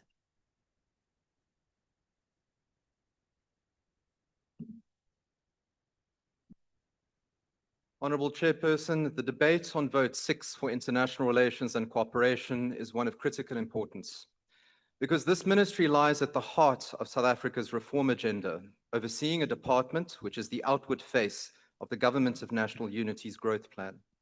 This means that DIRCO is both the provision of services to citizens living and travelling abroad, but more crucially, it serves as the brand ambassador for our administration as it engages and interfaces with other nations and states on the international stage. This budget is more than just funding a mandate. It is about crafting a marketable image, altering perceptions, and positioning our country strategically to achieve our national interest. Everything that this budget seeks to accomplish should align with positioning South Africa as a principled, reliable, credible, and consistent international partner while transforming our country into an attractive destination for foreign direct investment. Budget Vote 6 is less about the line items and allocations enclosed in this year's appropriation bill and more about the critical mandates of this department which remain unfunded.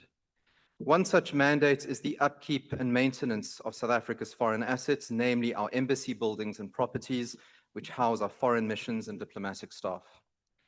Honourable Chairperson, last year the AG's BRRR report revealed that DIRCO had financially regressed over the 2024-25 financial year.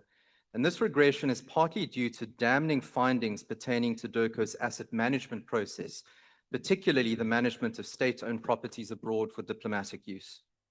The decline of South Africa's embassy buildings and international properties is rampant, dire, and highly underreported. Multiple reports have stated that South Africa House in the United Kingdom has no water or heating, with staff often having to work from home. There are further reports of priceless artworks and artifacts having gone missing. And just recently, I was told by a London resident that a local vagrant has taken up residence outside the High Commission's front door.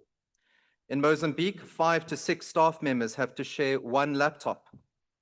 There are no reliable phone lines, let alone any internet access, and consular services are crippled by a lack of basic embassy support and equipment. How is South Africa supposed to craft an investable image when our embassies resemble the very same broken local municipalities under the ANC?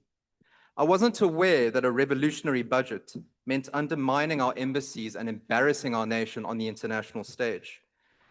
But not much can be expected from a minister who, over the last 5 oral cluster question sessions, has only attended 1 virtually.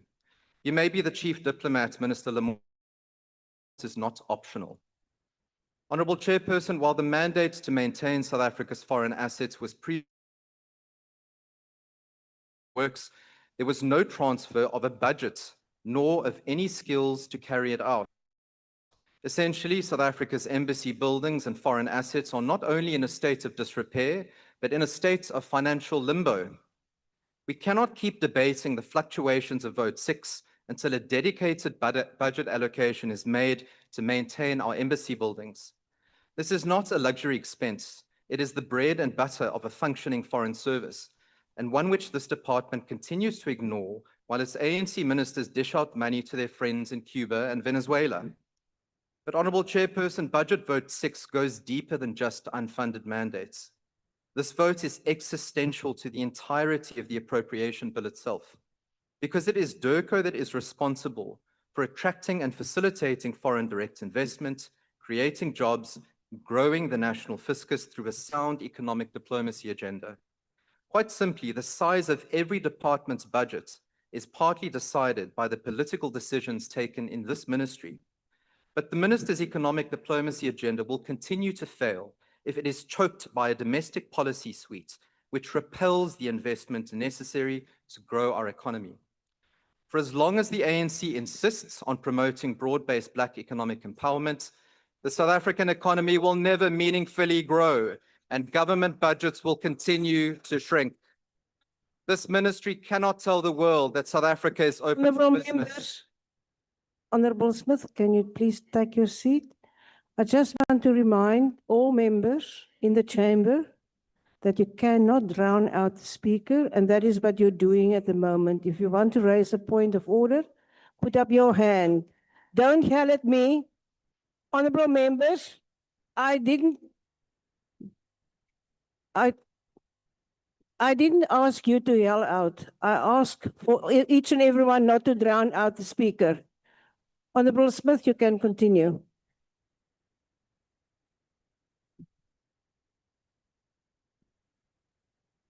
Bazoba Strong. This ministry cannot tell the world that South Africa is open for business, only to erect every possible legislative hurdle for potential investors to leap over. In the 22 years since BEE was enacted, our country is more unequal, our growth rate has stagnated, unemployment has risen, and government budgets have shrunk. Only an ANC minister too interested in ideology than common sense can continue to defend a policy that does not work. Honourable Smith, will you please take your seat? There's a point of order. Honourable member, you raise your point of order, please. Mgcinisihlalo, njengoba silanga phakathi akukho ungqongqoshe we-ANC, kunongqongqoshe wombuso. Ngiyakuthokoza.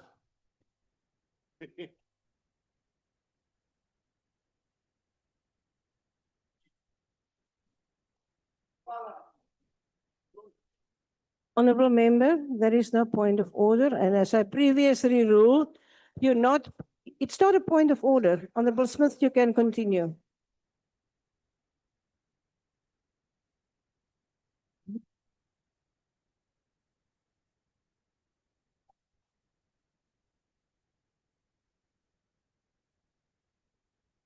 Are the members now done with their mini debate on the floor? Honourable Smith, can you continue, please? Honorable Chairperson, the ANC may be tired of the DA criticizing BEE, but the South African people are tired of the ANC defending a policy meant to empower them, but which has only left them poorer and more destitute than ever before. Every Honourable single Smith, budget vote can you please debate. take your seat? There's a point of order. Thank you, Chair. Ngicela ukubuza ukuthi umphethu angawuthatha umbuzo na othi DA yona ikhathala nge-ANC na.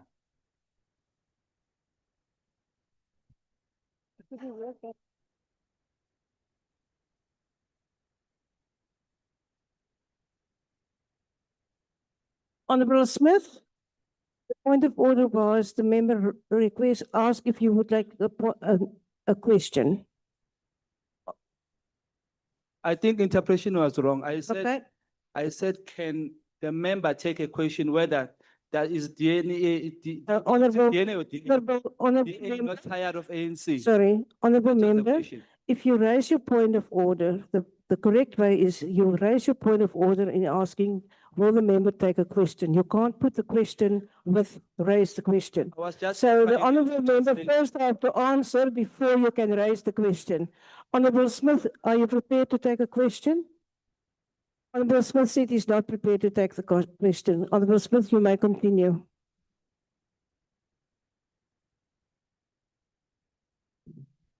Every single budget vote debate in this appropriation bill has mentioned financial constraints due to dwindling budgets.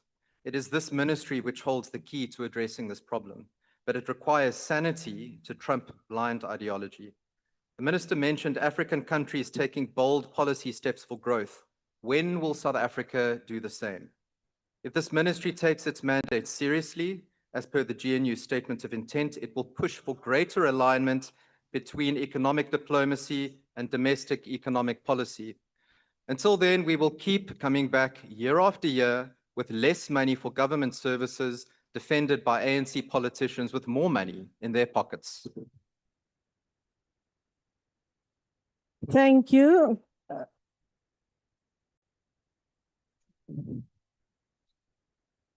The next speaker is Honorable Kumbacha.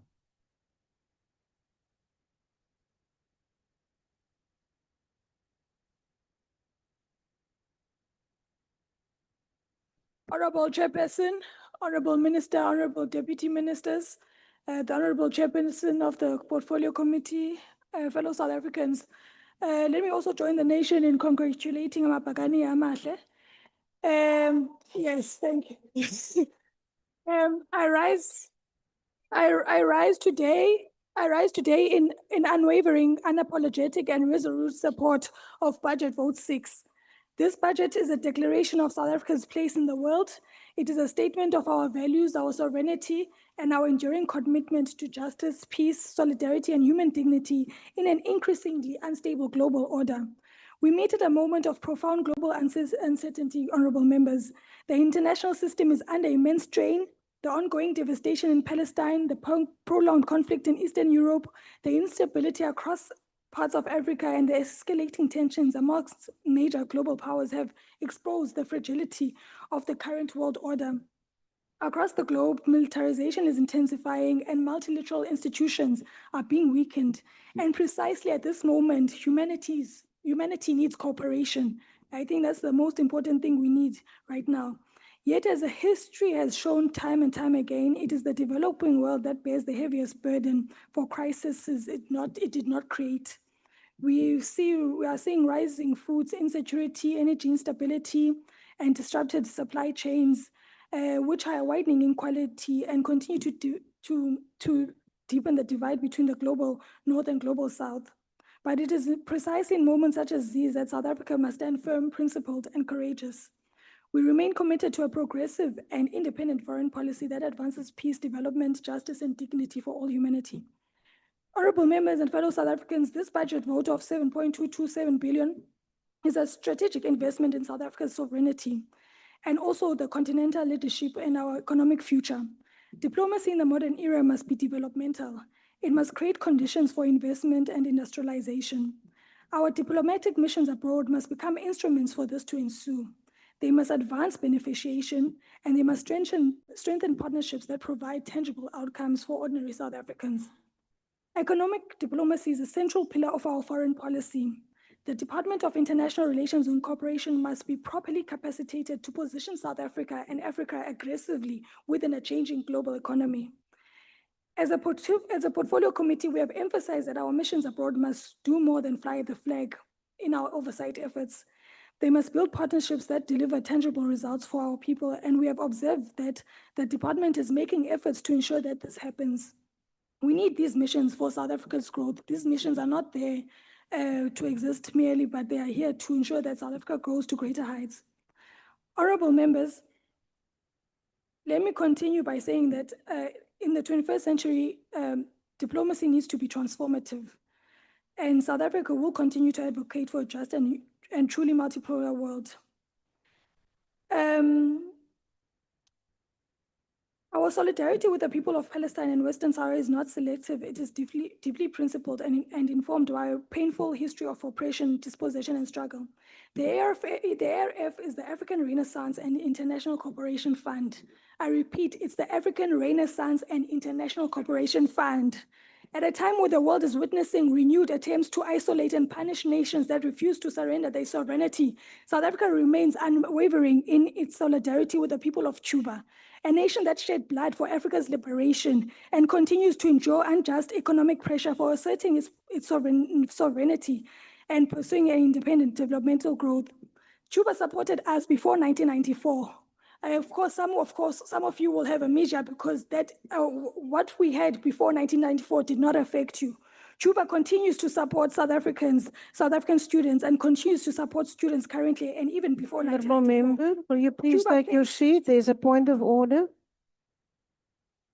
Honourable member, will you please raise your point of I don't know why they are making noise. They don't even heard me what I want to say. Chair, I want to put it on you that it's parliamentary incorrect for the chairperson of the portfolio committee to be taking pictures while the speaker is on podium. Can you delete those pictures that he took? Thank you, honourable member. I want to order, please. Order, please. Order. I want to remind all members that it is against the rules to take any videos of or pictures during the proceedings of a plenary. Will you please do not do that? Honourable member, you can continue. Cuba played a significant role in regional liberation struggles, and the ARF will continue being a supportive structure. As a democratic nation born from international solidarity, South Africa understands that silence in the face of injustice is itself a betrayal of humanity. Honorable members, the African Continental Free Trade Area presents one of the greatest economic opportunities in the history of our continent. It carries the potential to transform Africa from a fragmented consumer market into a powerful industrial and trading bloc of over 1 billion people. But this vision cannot remain trapped in speeches and declarations. The department must confront the structural barriers that continue to undermine African economic integration through this budget. Honorable members, we welcome the establishment of the coordination mechanism for economic diplomacy, which brings together government, businesses, and labor social partners. This will also ensure that there's economic growth and poverty reduction through various ways in this. My time is running out. South Africa's leadership of SADC in 2026 comes at a critical and defining moment for our region. As chair, South Africa carries both the responsibility and the opportunity to deepen regional cooperation, strengthen African unity, and advance African solutions to African challenges. The department must continue to champion the urgent reform of global governance institutions.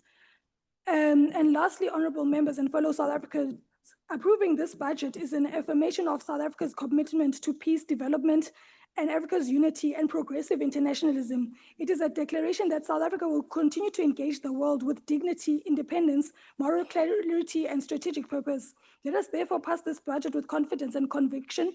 Let us equip DOECO to defend our sovereignty, strengthen Africa's voice, advance economic diplomacy, and contribute towards building a more just, peaceful, and equitable world order. I thank you.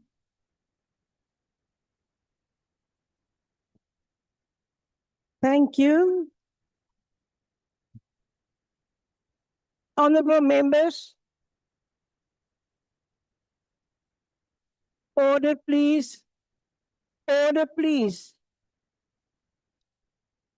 Honourable members, order, please. The last speaker is the Honourable Minister of International Relations and Cooperation.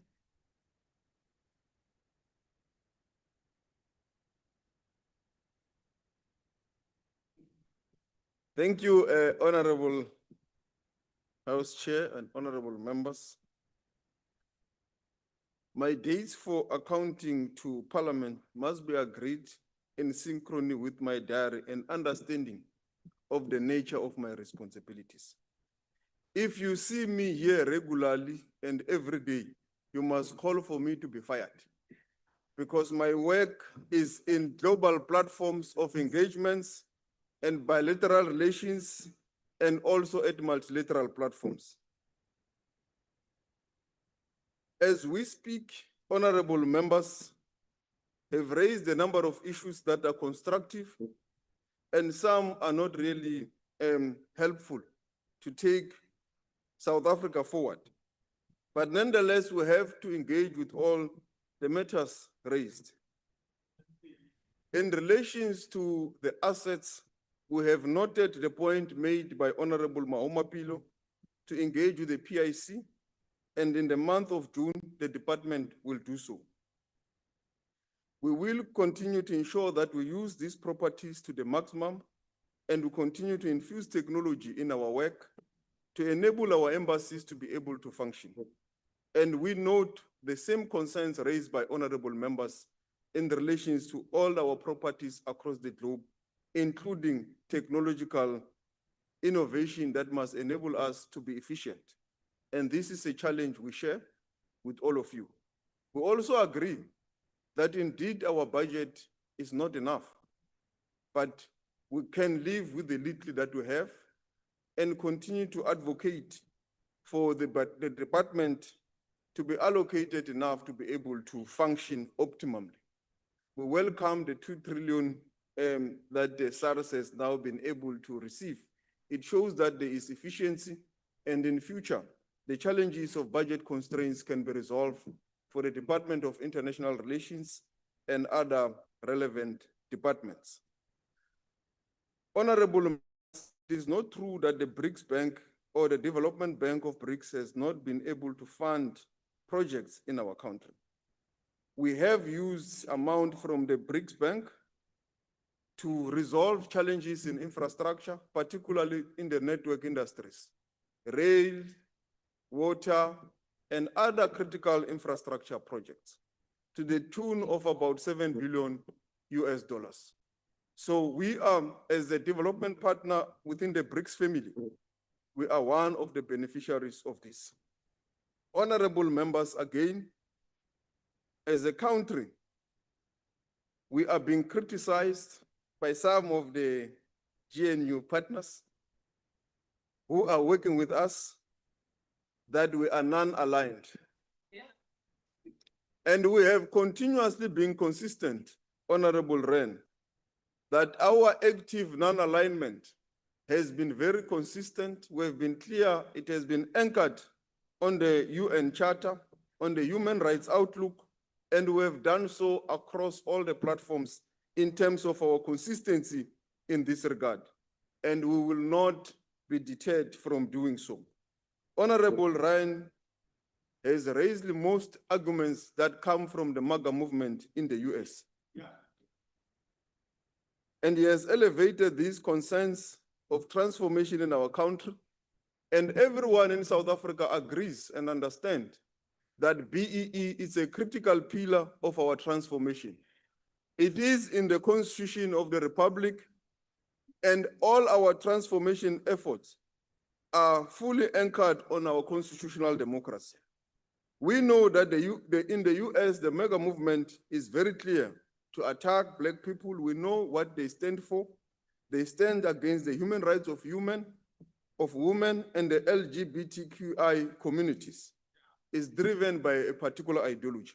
Is Honorable Ryan also aligning the Democratic Alliance against Honorable Smith? Is he aligning the DA with this position? Is he part of this movement that is against human rights, is against progressive outlook in the globe? If this is the position, the DA must clearly declare for the people of South Africa to know their alliance with this movement. With regards to the Freedom Front Plus, there is no one else mandated to deal with the realignment of relations with the US other than the South African government. No sectoral group, Freedom Front Plus, Solidarity, or anyone. Your time has expired. Can do that. Thank you very much.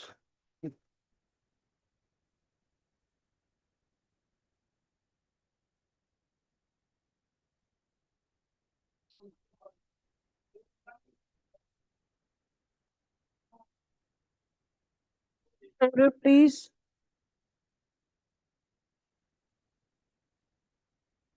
Order, please. Honorable members.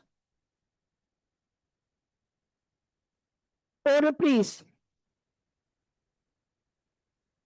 Members are reminded that two debates are scheduled simultaneously for 16:45 today. The basic education budget vote number 16 debate will be held in the Good Hope Chamber, while the forestry, fisheries and the environment vote number 32 will take place in committee room M46. That concludes the debate and the business of this mini plenary session. The mini plenary. Honorable members, Honorable Minister, Honorable Deputy Minister. Chair, GNU is making noise. Remind Chair, you, GNU is unruly and making noise. I was still talking when you stood up. This plenary session will now rise. Thank you.